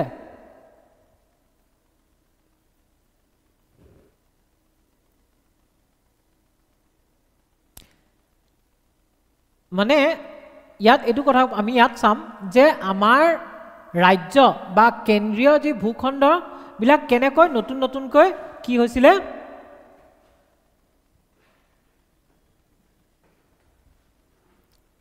কেনেকৈ নতুনকৈ বেলেগ ৰাজ্যৰ সৃষ্টি হৈছিল এটা চাওক যেতিয়া ভাৰতবৰ্ষ স্বাধীন হৈছিল যিখন আমাৰ ভাৰতৰ স্বাধীনতা আইন আছিল 1947 চনৰ সেই ভাৰতৰ স্বাধীনতা আইনসমূহে মানে সেইটো সময়ত কি হৈছিলে ভাৰত আমি হেৰি পঢ়িলোঁ ন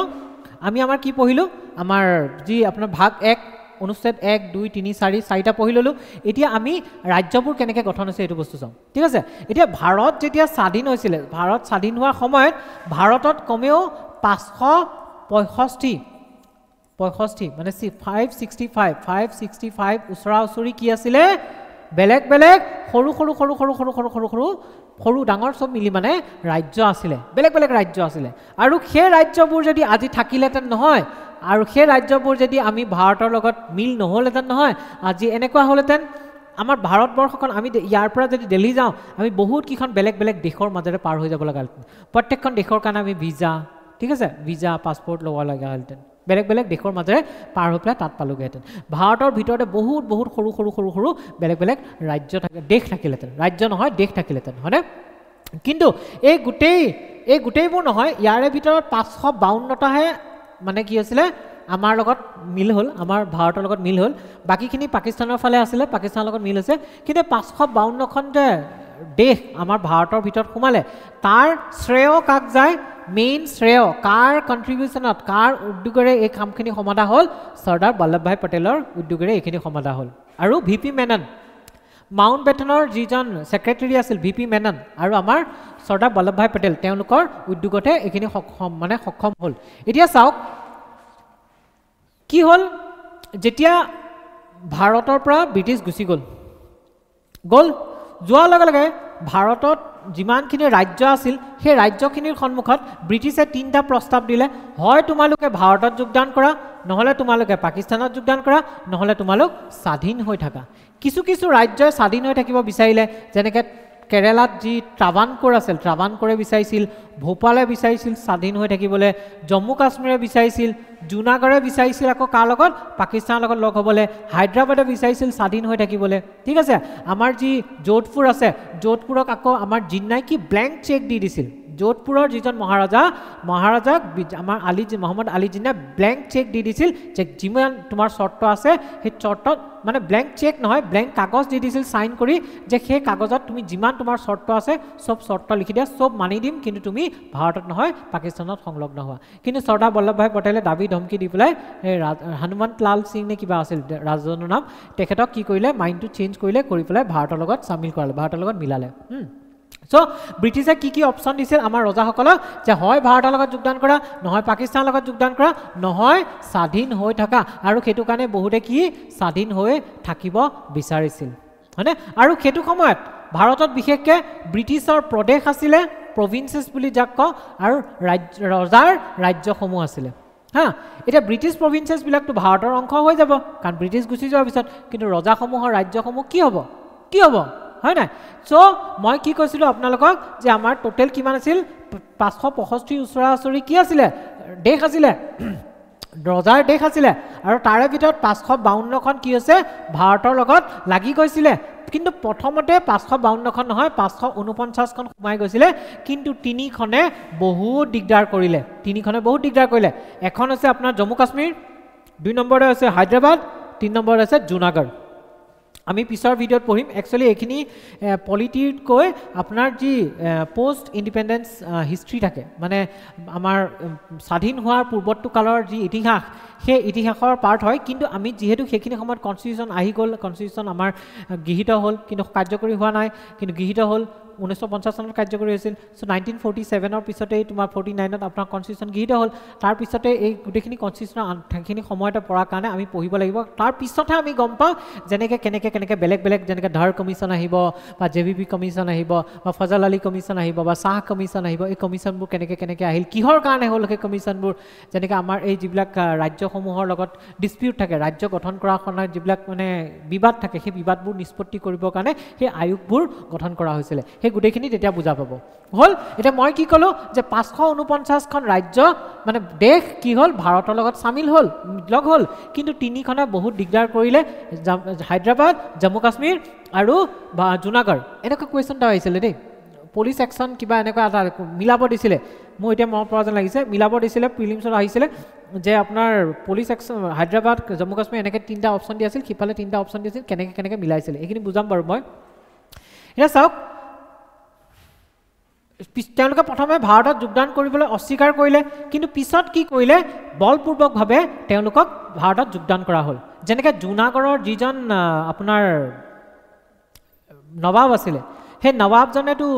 মানে অলমষ্ট জুনাগড়ক পাকিস্তানৰ লগত লগাই দিছিলে কিন্তু চৰ্দাৰ বল্লভভাই পটেলে তাত মানে বিশেষকৈ কি আছিলে তাত আপোনাৰ মেজৰিটি যি আমাৰ প্ৰজা আছিলে সংখ্যাগৰিষ্ঠ প্ৰজা হিন্দু আছিলে আৰু নৱাবজন আছিলে মুছলিম চ' তাত মানে কি কৰিলে যেতিয়া আপোনাৰ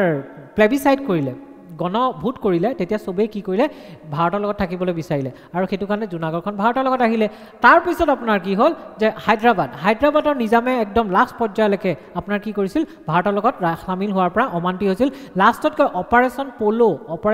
1948ত হৈছিলে 1948 চনত অপাৰেশ্যন প'ল'ৰ দ্বাৰা ভাৰতে পুলিচ একশ্যনৰ থ্ৰুদি আপোনাৰ হায়দৰাবাদখন কি কৰিছে নিজামৰ কবলৰ পৰা মুক্ত কৰিছিলে আৰু হায়দৰাবাদত ৰাজাকাৰ বুলি এটা ফ'ৰ্চ আছিলে সেই ৰাজাকাৰ ফ'ৰ্চটোৱে বহুত বেছি অত্যাচাৰ কৰিছিল আৰু সেই ৰাজাকাৰ ফ'ৰ্চটোক হৰুৱাই পেলাই কি কৰিছে ভাৰতীয় সৈন্যই পুলিচ একশ্যনৰ থ্ৰুদি কেপচাৰ কৰিছিলে হায়দৰাবাদ আৰু আপোনাৰ যি আমাৰ জম্মু কাশ্মীৰ আছিল জম্মু কাশ্মীৰ কেতিয়া আছিল 1947ৰ অক্টোবৰ মাহত কেপচাৰ কৰা গৈছিল হয়নে আৰু তেতিয়াই মানে কি হৈছিলে একচুৱেলি আমাৰ হৰি সিঙৰ কি কৰিছিলে হৰি সিঙে ইণ্ডিপেণ্ডেণ্ট থাকিব বিচাৰিছিল স্বাধীন থাকিব বিচাৰিছিল পাকিস্তানৰ লগতে যাব বিচৰা নাই আৰু ভাৰতৰ লগতে থাকিব বিচৰা নাই স্বাধীন থাকিব বিচাৰিছিল কাৰণ কি জম্মু কাশ্মীৰত 70% মুছলিম আছিল কিন্তু ৰজাজন কি আছিলে হিন্দু আছিলে আৰু তেওঁ মানে ভয় কৰিছিল যে তেওঁ মুছলিম পপুলেশ্যনে পাকিস্তানক ছাপোৰ্ট কৰিব পাৰে কাৰণ জিন্নাই সেইটো সময়ত কি কৰিছিলে আমাৰ ইণ্ডিয়ান মুছলিমছখিনিক বহুত বেছি এপিজ মানে সন্মত কৰিবৰ কাৰণে মানে বহুত তেল মাৰি আছিল যে আপোনালোকে কি হয় পাকিস্তানত আহি যাওক বুলি ভাৰত এৰি পাকিস্তানত আহি যাওক বুলি সেইটো কাৰণে ৰজা হৰি সিঙে বহুত ভয় খালে আৰু পিছত গৈ পেলাই কি কৈছে ইনষ্ট্ৰুমেণ্ট অফ এক্সেছন তেওঁ যেতিয়া স্বাক্ষৰ কৰিলে ভিপি মেনন আছিল মাউণ্ট বেটেন আছিল তেওঁলোক আছিল তেওঁলোকে বহুত ফ'ৰ্চ কৰি পেলাই যেতিয়া তেওঁক মানে বুজাই ইনষ্ট্ৰুমেণ্ট অফ এক্সেছন চাইন কৰিলে তাৰপিছত কি হ'ল আপোনাৰ জম্মু কাশ্মীৰত আমাৰ ভাৰতীয় সৈন্য গ'ল গৈ পেলাই অলৰেডি পাকিস্তানে মানে কি কৰিছিল এটেক কৰি দিছিল মানে পাকিস্তানে আক্ৰমণ কৰিলে জম্মু কাশ্মীৰৰ ওপৰত তেওঁলোকে কিছুমান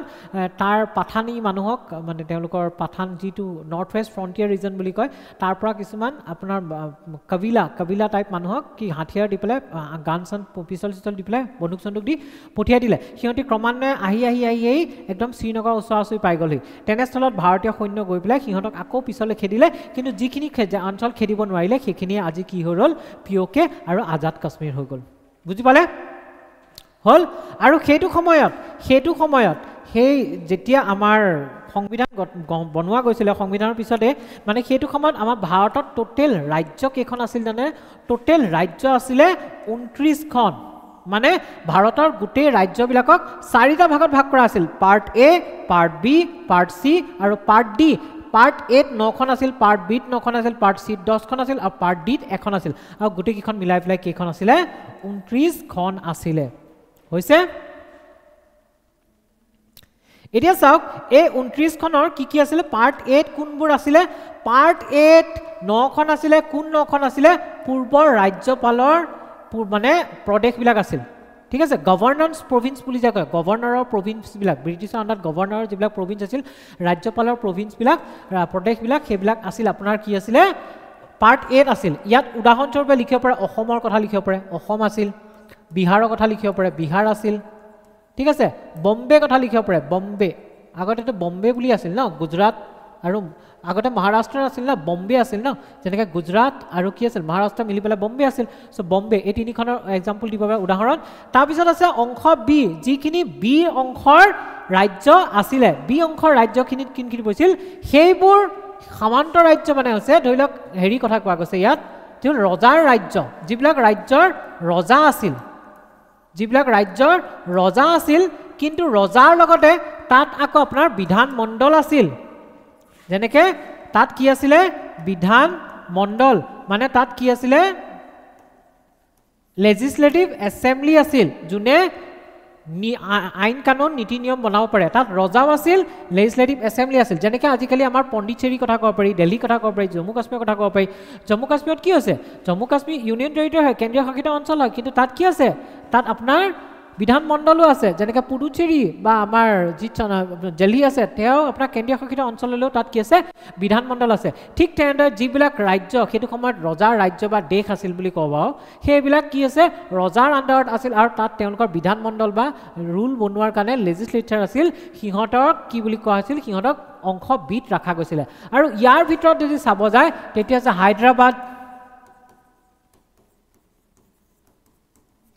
হায়দৰাবাদ আছিলে তাৰপিছত মানে জম্মু কাশ্মীৰ আছিলে ঠিক আছে হায়দৰাবাদ জম্মু কাশ্মীৰ এইবিলাক কি আছে এই পাৰ্ট বিৰ অংশত আহি যায় আৰু পাৰ্ট চি কি আছিল পাৰ্ট চি কোনবোৰ আছিল জানেনে যিবিলাক চিফ কমিশনাৰ প্ৰভিন্স বুলি কৈছিল ন আমাৰ যে কৈছিলে চিফ কমিশনাৰ অসমো এটা সময়ত আছিল ন চিফ কমিশনাৰ প্ৰভিন্স আছিল ন চিফ কমিশনাৰৰ আণ্ডাৰত মানে মুখ্য আয়ুক্তৰ আণ্ডাৰত যিবিলাক ৰাজ্য আছিল বা কিছুমান সৰু সৰু ৰাজ্য সেইবিলাক কি কৰিছিলে আপোনাৰ কাৰ আণ্ডাৰত ৰাখিছিলে পাৰ্ট চি মানে অংশ চিৰ আণ্ডাৰত থকা ৰাজ্য আছিল যি চাৰিটা ভাগ কৰিছিল ইয়াৰ ভিতৰত কোন কোন আহিব পাৰে ইয়াৰ ভিতৰত আজমেৰৰ কথা লিখিব পাৰে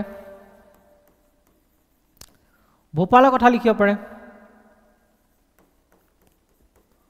কুৰ্গৰ কথা লিখিব পাৰে কুৰ্গ ঠিক আছে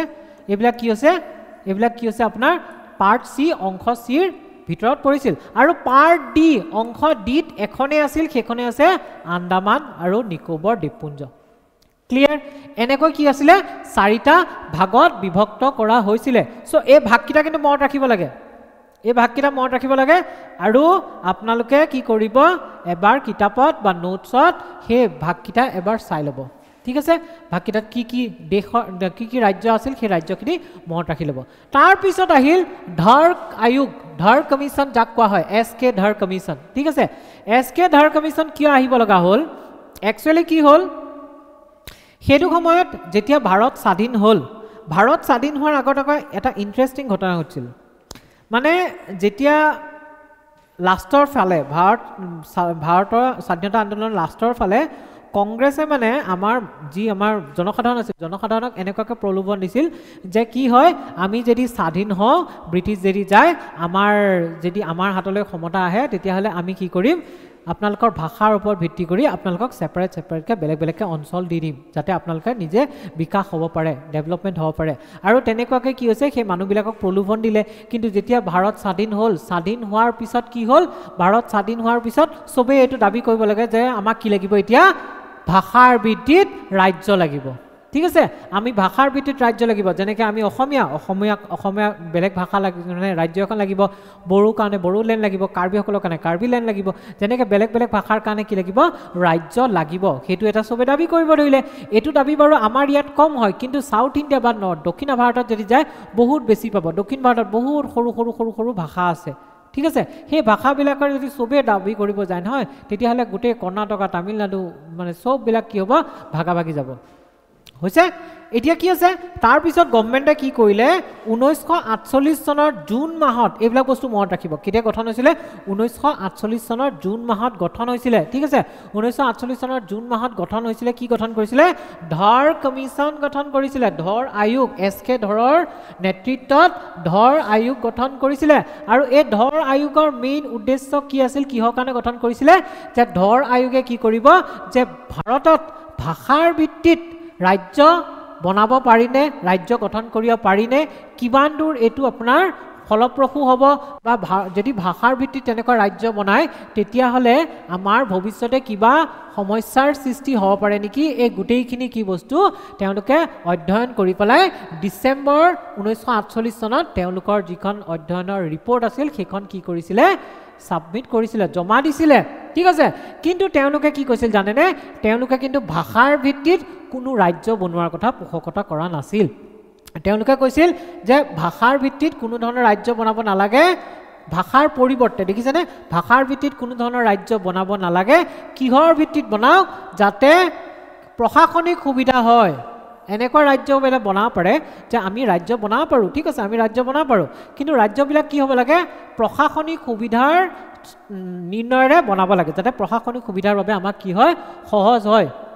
তেনেকুৱা ৰাজ্যবিলাক বনাব লাগে কিন্তু কি হয় ভাষাৰ ভিত্তিত ৰাজ্য বনাব নালাগে আৰু এইটো কোনে দিছিলে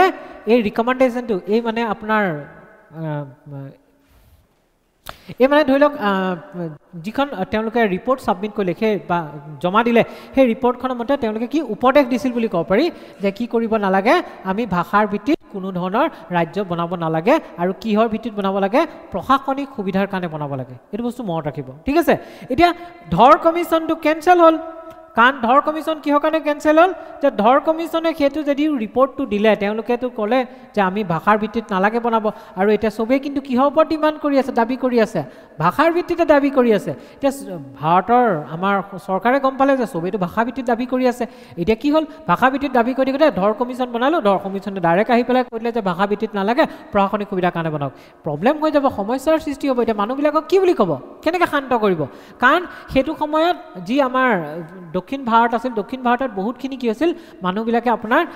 বেলেগ বেলেগ ভাষাৰ ভিত্তিত ৰাজ্য বনোৱাৰ কাৰণে তেওঁলোকে আন্দোলন কৰা আৰম্ভ কৰিয়ে দিছিল ঠিক আছে তেনেস্থলত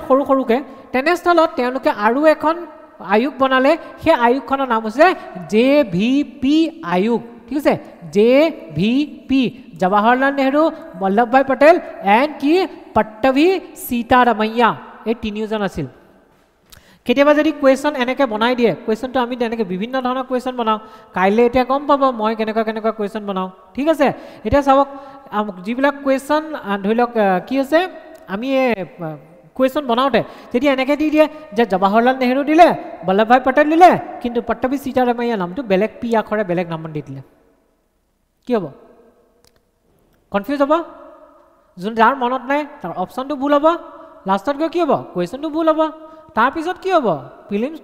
ক্লিয়াৰ নহ'বও পাৰে তাৰপিছত কি হ'ব 1 বছৰ যাব হয়নে তাৰ কাৰণে কি কৰিব লাগিব সেই 1 বছৰটো যাতে বচাব পাৰোঁ এতিয়াৰ অলপ এলাহে এতিয়া যদি আমি এলাহ কৰোঁ এতিয়া বহুতে এলাহ কৰে যে ভিডিঅ'টো চাবলৈ এলাহ লাগিছে কি বুজাই আছে ভিডিঅ'টো চাব এলাহ লাগিছে হয়নে এতিয়া এলাহ লাগিব কিন্তু পিছত কেতিয়া কষ্ট কেতিয়া হ'ব পিছত বহুত কষ্ট কৰিব লাগিব কিন্তু এতিয়া যদি এলাহ নকৰি পঢ়া যায় পিছত কি হ'ব আৰাম হয়নে পিছত আৰাম হ'ব হয় নাই ছাকচেছৰ নিচিনা নিচা পৃথিৱীত ক'তো নাই মানে কি কৃতকাৰ্য হোৱা ছাকচেছ হয়নে তাৰ নিচিনা নিচা কি নাই পৃথিৱীত ক'তোৱে নাই সেইটো কাৰণে সেই নিচাটো যদি লাগিছে তেতিয়াহ'লে কি এলাহ আমনি লাগিছে ঠাণ্ডা লাগিছে এইবিলাক একোৱে নাথাকিব মেইন কথা ক'ত ফ'কাছ পঢ়িব লাগে বুজিব লাগে আৰু যিমান পৰা যায় কুৱেশ্যন ট্ৰাই কৰিব লাগে এতিয়া যিখিনি কুৱেশ্যন কাইলৈ মই দিম আপোনালোকক মক টেষ্টত সেই কুৱেশ্যনখিনি মক টেষ্ট মানে কাইলৈ যিখিনি আপোনাক মই এইখিনি পঢ়ালোঁ সেইখিনি প্ৰেক্টিছ কৰাম ন কি পঢ়িছে এনেই আপুনি মই কৈ আছোঁ নেকি এনেই মই কৈ থকা গৈছে নেকি সেই বস্তুটো চাম ন আপোনালোকে পঢ়িছে নাই কিমান সঠিক দিশত পঢ়িছে নাই বা তেতিয়া মই বাকীখিনি গম পাম যে বাকীখিনিত আপোনালোকক কেনেকৈ পঢ়াব লাগিব কি কৰিব লাগিব কেনেকৈ বুজাব লাগিব সেই বস্তুটো গম পাম চ' তাত যদি নোৱাৰে তেতিয়া মই ক'ম আৰু দেই তেতিয়াহে মই ক'ম আৰু এতিয়া চাওক JVP কমিশ্যন বনালে বা JVP আয়োগ বনালে কিহৰ কাৰণে বনাব লগা হ'ল যে ধৰ কমিশ্যনে যেতিয়া ৰিকমেণ্ডেশ্যনটো মানে গ্ৰহণযোগ্য নহ'ল চৰকাৰৰ কাৰণে আৰু চৰকাৰে JVP কমিশ্যন বনালে কেতিয়া বনাইছিলে JVP কমিশ্যন 1948 চনৰ ডিচেম্বৰত বনাইছিল আৰু তেওঁলোকৰ ৰিপৰ্ট ছাবমিট কৰিছিলে এপ্ৰিল মাহৰ 1949 চন আপোনালোকে এইটোটা মনত ৰাখিব এই যিবিলাক আয়োগ গঠন কৰা আয়োগবোৰ কেতিয়া গঠন কৰিছিল আৰু কেতিয়া তেওঁলোকৰ ৰিপৰ্টটো মানে জমা দিছিলে ঠিক আছে কিন্তু JVP কমিশ্যনৰো সেই একেই দশাই হ'ল JVP কমিশ্যনেও আহি পেলাই ক'লেহি কি যে ভাষা ভিত্তিক ৰাজ্য বনাব নালাগে তেতিয়াহ'লে বহুত বেছি প্ৰব্লেম ক্ৰিয়েট হৈ যাব আৰু ডিমাণ্ড আহিব এখনক দিয়াৰ লগে লগে বাকীবিলাকে বিচাৰিব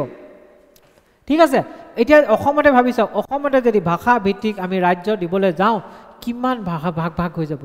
হয়নে কিমান ভাগ হৈ যাব চ' এজনক দিয়া মানে বাকীবিলাকে ওলোৱা চ' কি ক'লে JVP কমিশ্যনে ক'লে যে ভাষা ভিত্তিক আমি কি কৰিব নালাগে ৰাজ্য দিব নালাগে ৰাজ্য বনাব নালাগে কিন্তু সেইটো সময়তে 1953 চনত কি হ'ল তেতিয়া মানে কি আছিল আজিৰ যিখন তেলেংগানা আছিল তেলেংগানাখন মানে তেলেংগানা নহয় আজিৰ যিখন অন্ধ্ৰপ্ৰদেশ আছিল অন্ধ্ৰপ্ৰদেশখন কাৰ লগত লগ লাগি আছিল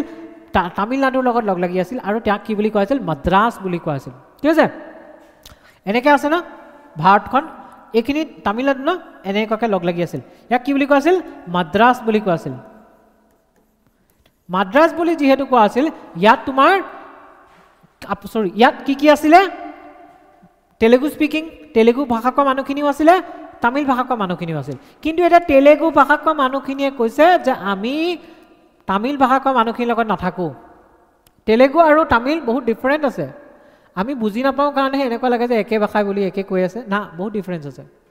এতিয়া তেলেগুখিনিয়ে কৈছে যে আমি তামিলৰ লগত নাথাকো আমাক কি লাগে এখন পৃথক ৰাজ্য লাগে আৰু তাৰ ক্ষেত্ৰত এজন নেতা আছিলে গান্ধীবাদী নেতা আছিলে তেওঁৰ নামটো বহুত বেছি উল্লেখযোগ্য পট্টি এটো তয়তয়াত্ত হা পট্টি এটো তয়তয়াত্ত ঠিক আছে মধনিয়াত পট্টি শ্ৰী ৰামুলু তেওঁ এজন গান্ধীবাদী নেতা আছিলে আৰু তেওঁ আন্ধ্ৰ ষ্টেট বিচাৰিছিলে আন্ধ্ৰ ৰাজ্য তেতিয়া অন্ধ্ৰপ্ৰদেশ অহা নাই তেতিয়া কৈছে আন্ধ্ৰ ৰাজ্য লাগিব আমাক আমি মাদ্ৰাছৰ লগত নাথাকো তেওঁলোকেতো চেন্নাইখনকো বিচাৰিছিলে চেন্নাইখন নিদিলে কাৰণেহে চেন্নাইখন আন্ধ্ৰত বিচাৰিছিলে হা কিন্তু আন্ধ্ৰ ৰাজ্য বিচাৰি পেলাই তেওঁ কি কৰিলে 56 দিনীয়া হাংগাৰ ষ্ট্ৰাইক যাক আমৰণ অন্নখন যেতিয়ালৈকে নিদিব তেতিয়ালৈকে নাখাওঁ আমৰণ অন্নখন কৰিলে হাংগাৰ ষ্ট্ৰাইক কৰি পেলাই তেখেত 56 দিনৰ পিছত মৰিল ঢুকাই থাকিলে অন্নখন কৰিয়ে ঢুকাই থাকিলে আৰু যেতিয়া তেখেত ঢুকালে তেওঁ যিবিলাক ছাপোৰ্টাৰ আছিল পুৰা তোৰ ফোৰ মানে একদম পুৰা সেই মাদ্ৰাছত বহুত অত্যাচাৰ কৰিলে আৰু তাৰ পিছতে গভৰ্ণমেণ্টে কি কৰিব লগা চৰকাৰে প্ৰথমবাৰ অন্ধ্ৰ ৰাজ্য 1953 চনত গঠন কৰিব লগা হ'ল কাৰণ কিয় কাৰণ তেতিয়া মানে পৰিস্থিতি এনেকুৱা নিয়ন্ত্ৰণৰ বাহিৰত গ'ল তাক নিয়ন্ত্ৰণ কৰিবৰ কাৰণে চৰকাৰে কি কৰিলে প্ৰথমবাৰ ভাষাৰ ভিত্তিত অন্ধ্ৰ ৰাজ্য 1953 চনত গঠন কৰিলে হ'ল কিন্তু ইয়াৰ লগে লগে কি হ'ব যেতিয়া দেখিলে যে অন্ধ্ৰপ্ৰদেশত এনেকুৱা কিছুমান কৰি পেলাই নটংকি কৰি পেলাই অন্ধ্ৰদেশ পাই গ'ল তেলেগু ভাষাৰ কাৰণে বাকীবিলাক ভাষাবিলাকে ভাবিছে যে আমিও কৰিম চ' ইয়াৰ কি সলিউশ্যন আছে কাৰণ আগৰ যিখন আয়োগ আছিল ধৰ কমিশ্যন ধৰ আয়োগ আৰু জেবিবি আয়োগ দুইখনেতো নাকচ কৰিলে ভাষাৰ ভিত্তিত ৰাজ্য গঠনৰ কাৰণে তো এইবাৰ চৰকাৰে কি এপইণ্ট কৰিলে ফজল আলীৰ নেতৃত্বত কি বনায় নতুনকৈ এখন আয়োগ গঠন কৰিলে ঠিক আছে কাৰ আণ্ডাৰত কৰিলে ফজল আলীৰ নেতৃত্বত নতুনকৈ এখন আয়োগ গঠন কৰিলে 1953 চনত ঠিক আছে ডিচেম্বৰ 1953 গঠন কৰিছে আৰু 1955 ছেপ্টেম্বৰত এখনে ইয়াৰ ৰিপৰ্টটো জমা দিছে ঠিক আছে আৰু এই কমিশ্যনখন 3জন মেম্বাৰৰ কমিশ্যন আছিল ইয়াত অকল ফজল আলীয়ে নাছিল KM পানিক্কাৰ আছিলে আৰু HN কুঞ্জুৰু আছিলে KM পানিক্কাৰ HN কুঞ্জুৰু এই দুইজনো আছিল 3জন সদস্যৰ এখন আয়োগ আছিল আৰু এই আয়োগখনৰ কামো একে হৈছিল যে ভাৰতত ৰাজ্য বনাব লাগে ৰাজ্য বিভাজন কৰিব লাগে ভাষা ভিত্তিত কৰিব পাৰি নে কৰিলে কিমান দূৰ ফলপ্ৰসূ হ'ব বা কিমান দূৰ সমস্যাৰ সৃষ্টি হ'ব হেতু ষ্টাডি কৰিব লাগে অধ্যয়ন কৰি পেলাই চৰকাৰক জনাব লাগে তেওঁলোকে অধ্যয়ন কৰি পেলাই তেওঁলোকে ক'লে যে ঠিক আছে ইমান যেতিয়া ডিমান্ড ইমান যেতিয়া দাবী হৈ আছে আৰু অন্ধ্ৰপ্ৰদেশখন মানে অন্ধ্ৰ ৰাজ্যখন দি দিয়া গৈছে 1953 চনত চ' ভাৰতত ভাষা ভিত্তিত কি কৰিব পাৰি ৰাজ্য দিব পাৰি কিন্তু তেওঁলোকে ক'লে এনেকুৱা নহ'ব কিন্তু এটা ভাষা এখন ৰাজ্য যেনেকুৱা হ'লে অসমত কি হ'ব অসমীয়া ভাষা কোৱা মানুহখিনিৰ কাৰণে আপোনাৰ অসমখন থাকি গ'ল আমাৰ ধৰি লওক যিখিনি আমাৰ বড়ো ভাষা কোৱা মানুহ আছে তেওঁলোকৰ কাৰণে বড়ো এখন ৰাজ্য হৈ গ'ল মিচিং ভাষা কোৱা মানুহখিনিৰ কাৰণে এখন মিচিং ৰাজ্য হৈ গ'ল তাৰপিছত কাৰ্বি ভাষা কোৱাখিনিৰ কাৰণে কাৰ্বি ৰাজ্য হৈ গ'ল হয়নে আপোনাৰ ডিমাচাখিনিৰ কাৰণে ডিমাচা ৰাজ্য হৈ গ'ল বা আমাৰ যি বৰাক ভেলী আছে বৰাক ভেলী বেংগলী চলে তাৰ বেংগলী ৰাজ্য হৈ গ'ল তেনেকুৱাকৈ কি ভাগ হৈ হ'লেতেন নে যদি এটা ভাষাৰ কাৰণে এখন ৰাজ্য বনোৱা হ'লতে কিন্তু আমাৰ আপোনাৰ ফজল আলী কমিশ্যনে ক'লে যে ঠিক আছে ভাষাৰ ভিত্তিত আমি কি কৰিব পাৰোঁ ৰাজ্য বনাব পাৰোঁ কিন্তু এটা ভাষাৰ কাৰণে এখন ৰাজ্য সেইটো পলিচি সেইটো নিয়ম নহ'ব ঠিক আছে আৰু তেওঁলোকে কি উপদেশ দিলে যে ভাৰতৰ ৰাজ্যবিলাকক অলৰেডি ভাৰতত কিমানকেইখন ৰাজ্য আছিল 29খন ৰাজ্য আছিল ন 4টা পাৰ্টত part A part B part C part D মনত আছে এই মাত্ৰ বুজাই গৈছিলোঁ মনত আছে কোন পাৰ্ট এত পৰে কোন পাৰ্ট বিত পৰে কোন পাৰ্ট চিত পৰে কোন পাৰ্ট ডিত পৰে মনত আছে মনত ৰাখিব লাগিব চ' এই 4টা শ্ৰেণী বিভাজনক বাতিল কৰিলে ক'লে যে এতিয়াৰ পৰা আৰু কোনো ধৰণৰ 4টা শ্ৰেণী বিভাজন নালাগে ভাৰতত কেইখন ৰাজ্য হ'ব 16খন ৰাজ্য হ'ব আৰু 3খন কেন্দ্ৰীয় শাসিত অঞ্চল হ'ব হ'ল এইটো তেওঁলোকে ৰিকমেণ্ড কৰিছিল মানে সাজেষ্ট কৰিছিল উপদেশ দিছিল ঠিক আছে যে কি কৰিব লাগে ভাৰতত এই 4টা যি শ্ৰেণী বিভাগ আছে শ্ৰেণী বিভাগটো বাতিল কৰক বাতিল কৰি 16খন ৰাজ্য আৰু 3খন কি কৰিব লাগিব কেন্দ্ৰীয় শাসিত অঞ্চল বনাব লাগিব হল আৰু তাৰ পিছতে কি হৈছে ৰাজ্য পুনৰ গঠন আইন আনা গৈছিলে ঠিক আছে 1956 চনত আৰু তাৰ লগতে কি আছিল সপ্তম সংবিধানী সংশোধন কৰা গৈছিলে 1956 চনত এই দুটা বস্তু মনত ৰাখিব ষ্টেট ক'ব গ'লে ষ্টেট ৰিঅৰ্গানাইজেশ্যন কি হ'ব এইখন এক্ট আইন মানে এক্ট ষ্টেট ৰিঅৰ্গানাইজেশ্যন এক্ট 1956 বা 7th কনষ্টিটিউশ্যন এমেণ্ডমেণ্ট সপ্তম সংবিধান সংশোধনী 1956 মানে 1956 চন আৰু আনি পেলাই কি কৰা গৈছিলে আমাৰ যে ফজল আলীৰ যি আয়োগৰ যি আপোনাৰ উপদেশখিনি আছিল তেওঁলোকৰ যি ৰিকমেণ্ডেশ্যনখিনি আছিল সেইখিনি কি বাস্তৱায়িত কৰা গৈছিলে হয়নে কিন্তু চৰকাৰে যদিও বাস্তৱায়িত কৰিলে কিছুমান কথা তেওঁলোকৰ নুশুনিলে কিয় নুশুনিলে এতিয়া ধৰি লওক তেওঁলোকে কি নুশুনিলে যে ফজল আলী কমিছনে কি ক'লে আয়োগে কি কৈছিলে কেইখন ৰাজ্যৰ কথা কৈছিলে 16খন ৰাজ্য আৰু 3খন কেন্দ্ৰীয় শাসিত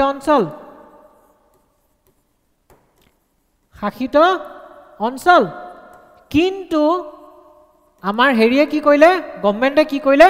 14খন ৰাজ্য আৰু 6খন কেন্দ্ৰীয় শাসিত অঞ্চল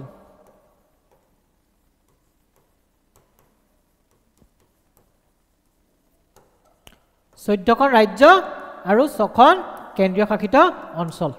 হৈছে 14খন ৰাজ্য আৰু 6খন কেন্দ্ৰীয় শাসিত অঞ্চল বনাই দিলে বুজি পাইছা তো গোটেই মানে তেওঁলোকে যেনেকৈ কৈছিল সেই গোটেইখিনি বস্তু কি কৰিলে ইমপ্লিমেণ্ট বা প্ৰযোজ্য নকৰিলে হ'ল এতিয়া এই যে ৰাজ্য পুনৰ্গঠন আইন আহিছিলে 1956 চনত এই আইনখন আহাৰ পিছৰ পৰা ধাৰা ধুৰ কি হ'ল আমাৰ ভাৰতত বেলেগ বেলেগ ৰাজ্যৰ গঠন হৈ থাকিল বেলেগ বেলেগ ৰাজ্যৰ গঠন হ'ল কেৰালা গঠন হ'ল ঠিক আছে কেৰালা গঠন হ'ল কেৰালা কেনেকৈ গঠন হ'ল মাদ্ৰাছ সেইদিনা সময়ত মাদ্ৰাছৰ মানে যি আমাৰ মালাবাৰ জিলা চাওক ট্ৰাভানকোৰ মাদ্ৰাছ ৰাজ্যৰ সেইটো সময়ত ট্ৰাভানকোৰ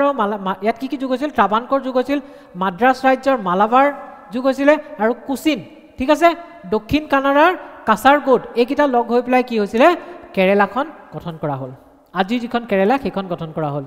হৈছে কি লগ লাগিছিল বহুত বেছি ইম্পৰ্টেণ্ট নহয় মই ফ্ৰেংকলি কৈ দিছোঁ যে কি লগ লাগি কি গঠন হৈছিল সেইটো মনত বেছি ইম্পৰ্টেণ্ট নহয় কেতিয়া হৈছিল সেইটো মনত ৰাখিব ঠিক আছে আৰু কি লগ লাগিছিল সেইবিলাক মনত নালাগে কেতিয়া হৈছিল সেইটো মনত ৰাখিব আৰু মানে ধৰি লওক যিখিনি ৰিচেণ্ট হয়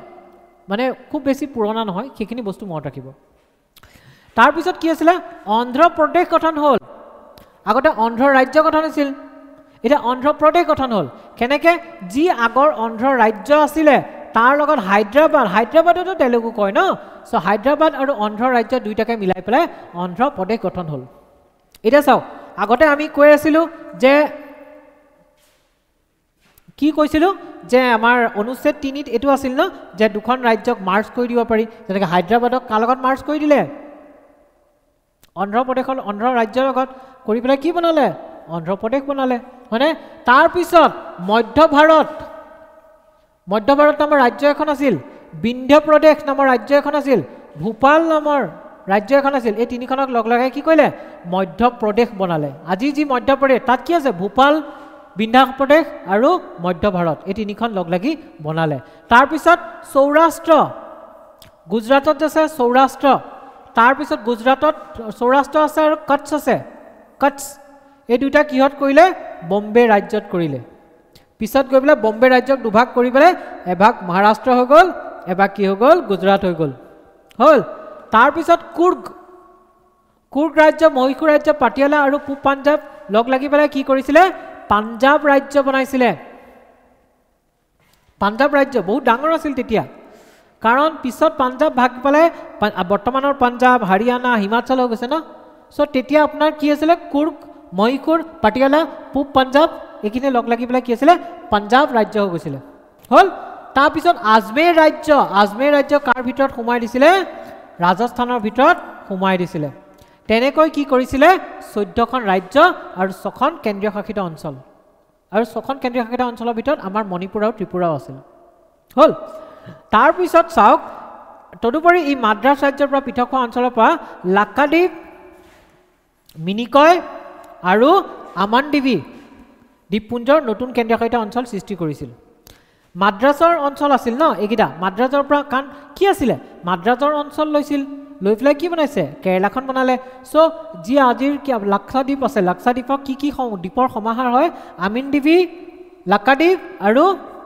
মিনিকয় এই তিনিটা লগ লাগি পেলাই আজিৰ লাক্ষাদ্বীপ হয় তেতিয়া কি কৈছে ইয়াক কেন্দ্ৰীয় শাসিত অঞ্চল বনাই দিছিল হ'ব এইখিনি বস্তু বুজি পাইছে কিবা বুজি পোৱা গৈছে চাওক ইয়াত বহুত বেছি আপোনালোকে ডিটেইলছত পঢ়িব নালাগে বহুত বেছি জানিবগে নালাগে কাৰণ যিখিনি নালাগে সেইখিনি মই নালাগে বুলি কৈ দিম হৈছে আৰু যিখিনি ইম্পৰ্টেণ্ট সেইখিনি লাগিব কাৰণ ইয়াত যিকেইখন কমিশ্যনৰ কথা ক'লোঁ ন সেই কমিশ্যনখনৰ লাগিব আৰু আমাৰ যি ৰিঅৰ্গেনাইজেশ্যন কমিশ্যনৰ কথা কৈছোঁ ৰিঅৰ্গেনাইজেশ্যন এক্ট মানে ৰাজ্য পুনৰ গঠন আইনৰ কথা কৈছোঁ 1956 চনৰ আৰু যি 7 নম্বৰৰ সংশোধনী আইনৰ কথা কৈছোঁ সেই দুটা কিন্তু ইম্পৰ্টেণ্ট সেই দুটা গুৰুত্বপূৰ্ণ সেইকেইটা মনত ৰাখিব ঠিক আছে এতিয়া চাওক কি হ'ল 1956 চনৰ পিছততো আমি কিখন বনালো 14খন ৰাজ্য আৰু 6খন কেন্দ্ৰীয় শাসিত অঞ্চল বনালো বনোৱাৰ পিছত বেলেগ বেলেগ স্থানত ভাষাৰ ভিত্তিত কি হ'ল পৃথক ৰাজ্যৰ দাবী চলি থাকিল আৰু সময়ে সময়ে সেই পৃথক ৰাজ্যবোৰ দিও যোৱা গ'ল এতিয়া 1960 চনত কি আছিল যি আপোনাৰ তেতিয়া বম্বে ষ্টেট আছিল বম্বে ৰাজ্য তাক দুভাগ কৰি মহাৰাষ্ট্ৰ তাক দুভাগ কৰি কি বনোৱা গৈছিলে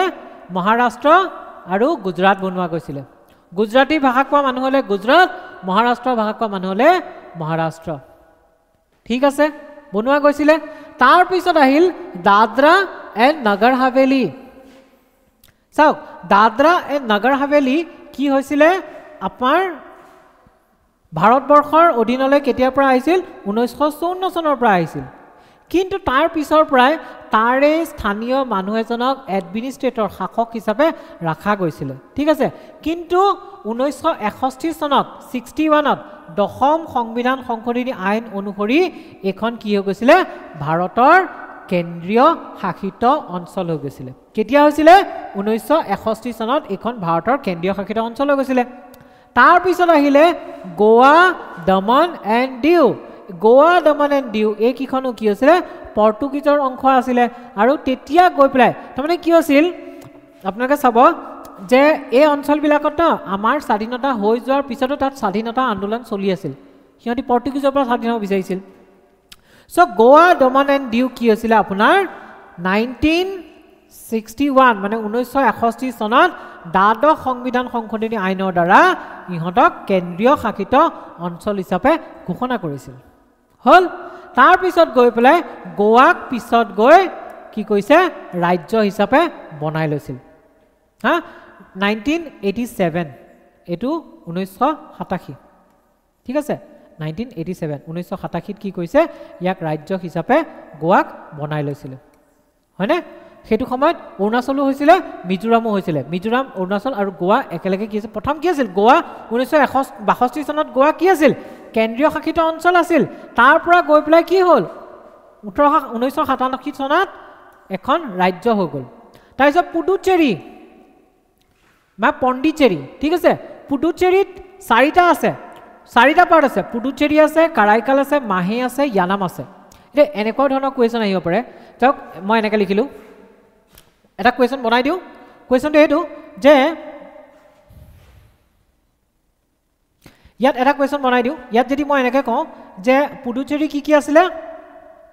পুডুচেৰী কালাৰটো ল'ব অ'কে পুডুচেৰী ঠিক আছে পুডুচেৰী হ'ল 1 নম্বৰ দিলোঁ তাৰপিছত দিলোঁ কি কাৰাইকাল তাৰপিছত কি আছিলে 3 নম্বৰতে ইয়ানাম মাহে 4 নম্বৰতে দিলোঁ ইয়ানাম মেথছ দ্য ফলোয়িং লগাব দিছোঁ এইফালে আছে আপোনাৰ A নম্বৰ দিলোঁ কি আছে তামিলনাডু দিলোঁ B নম্বৰ কি দিছোঁ অন্ধ্ৰপ্ৰদেশ দিলোঁ সি নম্বৰ কি দিছোঁ কেৰেলা দিছোঁ ঠিক আছে কেৰেলা দিছোঁ আৰু ডি নম্বৰ কি দিছোঁ ডি নম্বৰ বিলাক আকৌ তামিলনাডু দিলোঁ মিলাব দিছে পাৰিবনে মিলাব কোনটো কাৰ লগত হয় এখন আছে ভাৰতৰ মেপ এইখিনি আছে কি তামিলনাডু এইখিনি কি আছে এইখিনি কেৰেলা তামিলনাডু এইটো কি আছে অন্ধ্ৰ প্ৰদেশ এপি হল এতিয়া এই পুডুচেৰীৰ 4টা অঞ্চল আছে নহয় এইখিনিত ইয়ানাম আছে কি আছে ইয়ানাম ক'ত আছে অন্ধ্ৰ প্ৰদেশত আছে এইখিনিত মাহে আছে মাহে মনত ৰাখিব যে কেৰালাত কি ভাষা চলে মালায়ালাম সেইটো কাৰণে মালায়ালাম ভাষাটোতো এম আছে আৰু মাহেটোতো এম আছে ঠিক আছে আৰু এইখিনিত কি আছে পুডুচেৰী আছে আৰু কি আছে কাৰাইকাল আছে এতিয়া আমি মিলাব পাৰিম নে কোৱেশ্চন যদি এনেকৈ আহি যায় তলত দিয়া আছে কোনটো মিলাব লাগে তেতিয়া কি হ'ব পুডুচেৰী কাৰ লগত মিলিব তামিলনাডু কাৰাইকাল কাৰ লগত মিলিব তামিলনাডু মাহে কাৰ লগত মিলিব কেৰেলা ইয়ানাম কাৰ লগত মিলিব অন্ধ্ৰ প্ৰদেশৰ লগত ক্লিয়াৰ বুজি পাইছে এনেকৈ পঢ়ি কি কৰিব লাগে কুৱেশ্যন বনাব লাগে মই যে কওঁ কুৱেশ্যনবিলাক বনাব লাগিব কুৱেশ্যনবিলাক জানিব লাগিব এনেকৈ কুৱেশ্যনবিলাক বনাব লাগে মই লাইভ আপোনাক কুৱেশ্যন বনাই দিলোঁ চ' কুৱেশ্যন এনেকৈ বনাব লাগিব এতিয়া চাওক এই কি হৈছে এই পুডুচেৰী ইয়ানাম কাৰাইকাল এইবিলাক কেতিয়া আপোনাৰ ফ্ৰেন্সৰ পৰা ভাৰতে পাইছিলে ফ্ৰান্সৰ পৰা 1900 ক'ত গ'ল ফ্ৰান্সৰ পৰা ভাৰতে কেতিয়া পাইছিলে 1954 চনত পাইছিলে হয়নে 54 চনত কি হৈছে ফ্ৰান্সৰ পৰা ভাৰতে লৈ লৈছিলে হৈছে অধিগ্ৰহণ কৰা ভূখণ্ড 1962 চনত চতুৰ্থ সংবিধান সৈনিক কেন্দ্ৰীয় শাসিত অঞ্চল ঠিক আছে তাৰপিছত কি কৰিছে ইয়াক পিছত গৈ পেলাই কেন্দ্ৰীয় শাসিত অঞ্চল হিচাপে গঠন কৰিছে ক্লিয়াৰ বুজি পাইছে চ' এইখিনি কি হৈছিলে আমাৰ যিবিলাক ৰাজ্য আছিল ৰাজ্যবিলাক কেনেকৈনো আপোনাৰ কি হৈছিলে ভাষাৰ ভিত্তিত আমাৰ যি ৰাজ্য পুনৰ নিৰ্মাণ আইন আছিলে আইনৰ পিছত ইয়াক কেনেকৈ কাৰ্যকৰী কৰা হৈছিল তাৰ এটা উদাহৰণ হৈছে আৰু সেম বস্তু সেম কথা সেম ঘটনা আমাৰ ক'ত আছিলে নৰ্থ ইষ্টতো হৈছিল যেনেকৈ প্ৰথম কি আছিলে চাওক 1950 চনৰ ওচৰা-ওচৰিৰ পৰা আমাৰ কি হৈছিলে অসমত মানে নাগাসকলে বৰ উৎপাত কৰা হৈছিল নাগাসকলক কি লাগে সেপাৰেট এখন নাগালেণ্ড লাগে তেতিয়া নাগালেণ্ড তাৰমানে অসমৰ পাৰ্ট আছিল তেতিয়া আপোনাৰ অসম আছিল মেঘালয় মিজোৰাম নাগালেণ্ড আৰু ইফালে অৰুণাচল প্ৰদেশ একেখন আছিল চ' নাগাসকলে কি বিচাৰিলে এখন তেওঁলোকক নাগালেণ্ড লাগে সেপাৰেট ষ্টেট লাগে ৰাজ্য লাগে তেওঁলোক অসমৰ লগত নাথাকে হা তেওঁলোকে বহুত কি কৰিলে মানে যি অপ্ৰীতিকৰ পৰিস্থিতিৰ সৃষ্টি কৰিলে যাৰ কাৰণে আমাৰ ইয়াত মানে কি হৈছে আপস্ফা আনিব লগা হ'ল ঠিক আছে এনেকুৱা বিভিন্ন ধৰণৰ বা জৰুৰী আইন ঘোষণা কৰিব লগা হ'ল এনেকুৱা বহুতখিনি মানে ইয়াত কি অশান্তিৰ সৃষ্টি কৰিলে যাৰ ফলত গৈ পেলাই লাষ্টত গৈ 1963 চনত গৈ নাগা পাহাৰ আৰু টুৱেনচাং অঞ্চল আৰু নাগা পাহাৰ দুইটাকে লগ লগাই কি গঠন কৰিলে নাগালেণ্ড গঠন কৰি পেলাই এখন পৃথক ৰাজ্য বনাই দিলে বুজি পাইছে পৃথক ৰাজ্য বনাই দিলে হয়নে 1961 চনলৈ কিন্তু সেইখন অসমৰ ৰাজ্যপালৰ নিয়ন্ত্ৰণতে আছিল নাগা পাহাৰ আৰু টুৱেনচাং অঞ্চল 1961 চনলৈ অসমৰ ৰাজ্যপালৰ নিয়ন্ত্ৰণত আছিল আৰু 1963 চনৰ পৰা ইয়াক কি কৰিলে পৃথক ৰাজ্য হিচাপে বনাই দিলে ঠিক আছে তাৰ পিছত হ'ল হাৰিয়ানা চণ্ডীগড় আৰু হিমাচল ইয়াত চাহ কমিছন আহি যায় চাহ আয়োগ ঠিক আছে চাহ আয়োগৰ পোষকতা মতে 1966 চনত কি কৰিলে আমাৰ যি পাঞ্জাব আছিল পাঞ্জাবৰ যিখিনি পাঞ্জাবী ভাষা কোৱা মানুহ আছিল তেওঁলোকৰ কাৰণে কি কৰিলে পাঞ্জাব বনালে ঠিক আছে হিন্দী ভাষা কোৱা মানুহখিনিৰ কাৰণে হিন্দী বনালে মানে হাৰিয়ানা বনালে আৰু যিখিনি মানে পাহাৰীয়া অঞ্চল আছিল সেইখিনি কাক দিলে হিমাচল প্ৰদেশক দিলে আৰু তাতে এটা কেন্দ্ৰীয় শাসিত অঞ্চল চণ্ডীগড় বনালে য'ত আমাৰ পাঞ্জাব আৰু হাৰিয়ানাৰ যিবিলাক অফিচ আছে হেডকোৱাৰ্টাৰ আছে হাইকোৰ্ট আছে সব কোৰ্ট আছে চণ্ডীগড়ত আছে তাৰ মাজত এটা অঞ্চল বনাই থ'লে ঠিক আছে তাতে গোটেইবোৰ আছে হ'ল তাৰপিছত কি হ'ল আমাৰ উত্তৰ পূবত মণিপুৰ ত্ৰিপুৰা আৰু মেঘালয়ে 1972 চনত কি হ'ল নতুন ৰাজ্য হিচাপে ৰাজ্য মৰ্যাদা লাভ কৰিলে স্বীকৃতি লাভ কৰিলে ঠিক আছে নতুন ৰাজ্য হিচাপে গঠন হ'ল 1972 চনত কি মণিপুৰ ত্ৰিপুৰা আৰু মেঘালয় আৰু ছিকিম কি হ'ল ছিকিম 1975 চনত 36তম সংবিধান সংশোধন কৰি পেলাই ভাৰতৰ অংগ হ'ল মানে ছিকিমৰ কাহিনীটো এনেকুৱা যে চৌগয়াল নামৰ ছিকিমৰ যি ৰাজবংশ চৌগয়াল বুলি কয় এতিয়া যেতিয়া ব্ৰিটিছ গ'ল ব্ৰিটিছ যোৱাৰ পিছত ব্ৰিটিছৰ পেৰামাউণ্টেচি আণ্ডাৰত ছিকিম আছিল ছিকিম যোৱাৰ পিছত কি হ'ল মানে ব্ৰিটিছ যোৱাৰ পিছত কি হ'ল ছিকিমে ভাৰতৰ আণ্ডাৰত আহি গ'ল এতিয়া ভাৰতৰ মানে এখন সংৰক্ষিত দেশ হিচাপে থাকিলে প্ৰটেক্টৰেট ষ্টেট বুলি ক'ব পাৰি ভাৰতে মানে ছিকিমক সংৰক্ষণ কৰিলে এতিয়া ছিকিমৰ যাতায়াত কমিউনিকেশ্যন তাৰপিছত এক্সটাৰ্নেল এফেয়াৰ্ছ বৈদেশিক বিষয় আৰু আপোনাৰ ডিফেন্স মানে প্ৰতিৰক্ষা এই তিনিটা দায়িত্ব কাৰ হ'ল ভাৰতৰ হ'ল বাকীবিলাক ছিকিমে নিজে কৰিব বেলেগ এখন দেশ হয় স্বাধীন দেশ হয় কিন্তু ভাৰতে কৰিব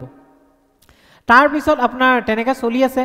চলি থকাৰ পিছত ছিকিমক কি কৰিলে ছিকিমৰ মানুহখিনি মানে আৰু ভাৰতৰ লগত মিলিব বিচাৰে তাৰপিছত ছিকিমক গৈ পেলাই এছ'চিয়েট ষ্টেট কৰিলে সংলগ্ন কৰিলে এছ'চিয়েট ষ্টেট হিচাপে সংলগ্ন ষ্টেট হিচাপে ছিকিমক উন্নতি দিলে তাৰপিছতো ছিকিমৰ মানুহবিলাকে মানে তেওঁলোকৰ মনৰ আশা পূৰণ হোৱা নাই তেওঁলোকে ভাৰতৰ অংগ হ'ব বিচাৰিছে কাৰণ তেতিয়াও সুবিধা গোটেইবোৰ পোৱা নাছিল ন আৰু তেওঁলোকে মানে চৌগয়ালৰ যি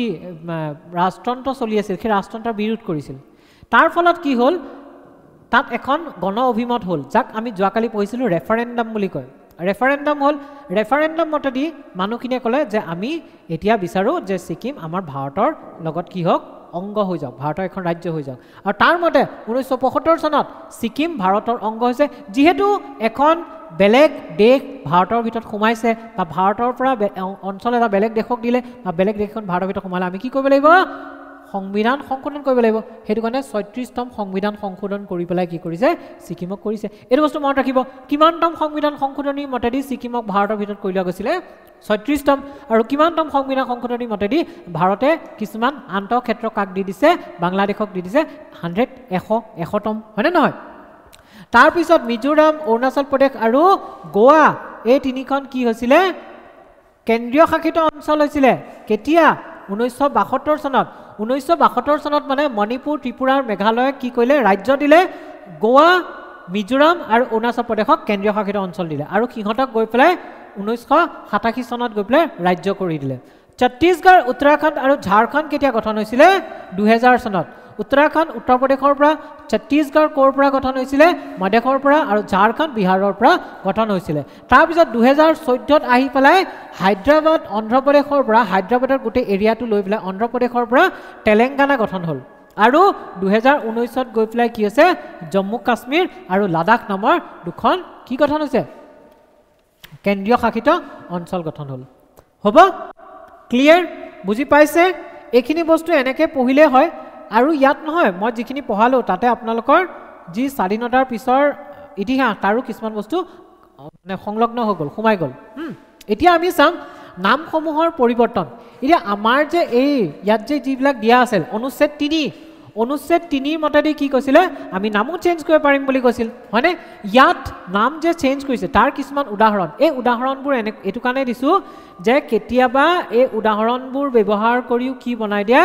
প্ৰিলিমছৰ কুৱেশ্যনত ষ্টেটমেণ্ট বনাই দিব পাৰি কালি মোৰ কুৱেশ্যনবোৰ চাব তেতিয়া গম পাব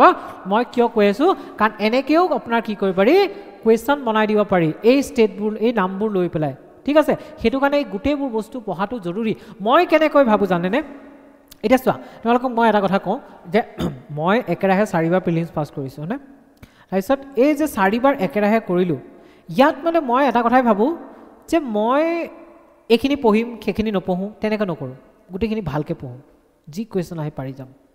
ঠিক আছে যি কুৱেশ্যন আহে পাৰি যাম গোটেইখিনি ভালকৈ পঢ়োঁ আৰু পঢ়োঁতে মই চাই যাওঁ যে কোনখিনিত কেনেকুৱা কুৱেশ্যন বনাব লাগিব কেনেকুৱা কুৱেশ্যন বনিব পাৰে আৰু তাৰ কাৰণে যদি তোমালোকে নতুনকৈ মানে আপোনালোকে নতুনকৈ আগবঢ়াই আৰম্ভ কৰে তাৰ কাৰণে এজন কি লাগিব গাইড লাগিব সেই গাইডে আমিতো গাইডে ন আমিতো গাইডেন্সে দিম ন ঠিক আছে স্মাৰ্ট আইএছৰ কি কামনো স্মাৰ্ট আইএছৰ গাইডেন্স প্ৰভাইড কৰিম আমি আপোনালোকৰ সপোন তেতিয়া সঁচা হ'ব সো সেই গাইড এটা লাগিব আৰু আপোনালোকে যদি মই কোৱা মতে যদি পঢ়ি যায় নহয় তেতিয়াহ'লে মই যিখিনি পঢ়াম মই যিকেইটা ছাবজেক্ট পঢ়াম সেইকেইটা ছাবজেক্টত কোনো ধৰণৰ প্ৰব্লেম নাপায় বুজি পাইছা সমস্যাৰ সৃষ্টি নহয় এতিয়া নামৰ পৰিৱৰ্তনৰ কেনেকুৱা উদাহৰণ যদি চাব গ'লো তেতিয়াহ'লে প্ৰথম নাম চেঞ্জ হৈছে উত্তৰ প্ৰদেশৰ ঠিক আছে ইয়াত লিখা নহ'ল ন ইয়াত লিখা নহ'ল ইয়াত আপোনাৰ মাদ্ৰাজটো আহি গ'ল 1969 চনত মাদ্ৰাজৰ নামকৰণ কৰা হৈছিল তামিলনাডু হিচাপে কিন্তু উত্তৰ প্ৰদেশক যে নামকৰণ কৰা হৈছিল উত্তৰ প্ৰদেশক কি বুলি জনা গৈছিল আগতে উত্তৰ প্ৰদেশক কি বুলি জনা গৈছিল জানে ইউনাইটেড প্ৰভিন্স ইউনাইটেড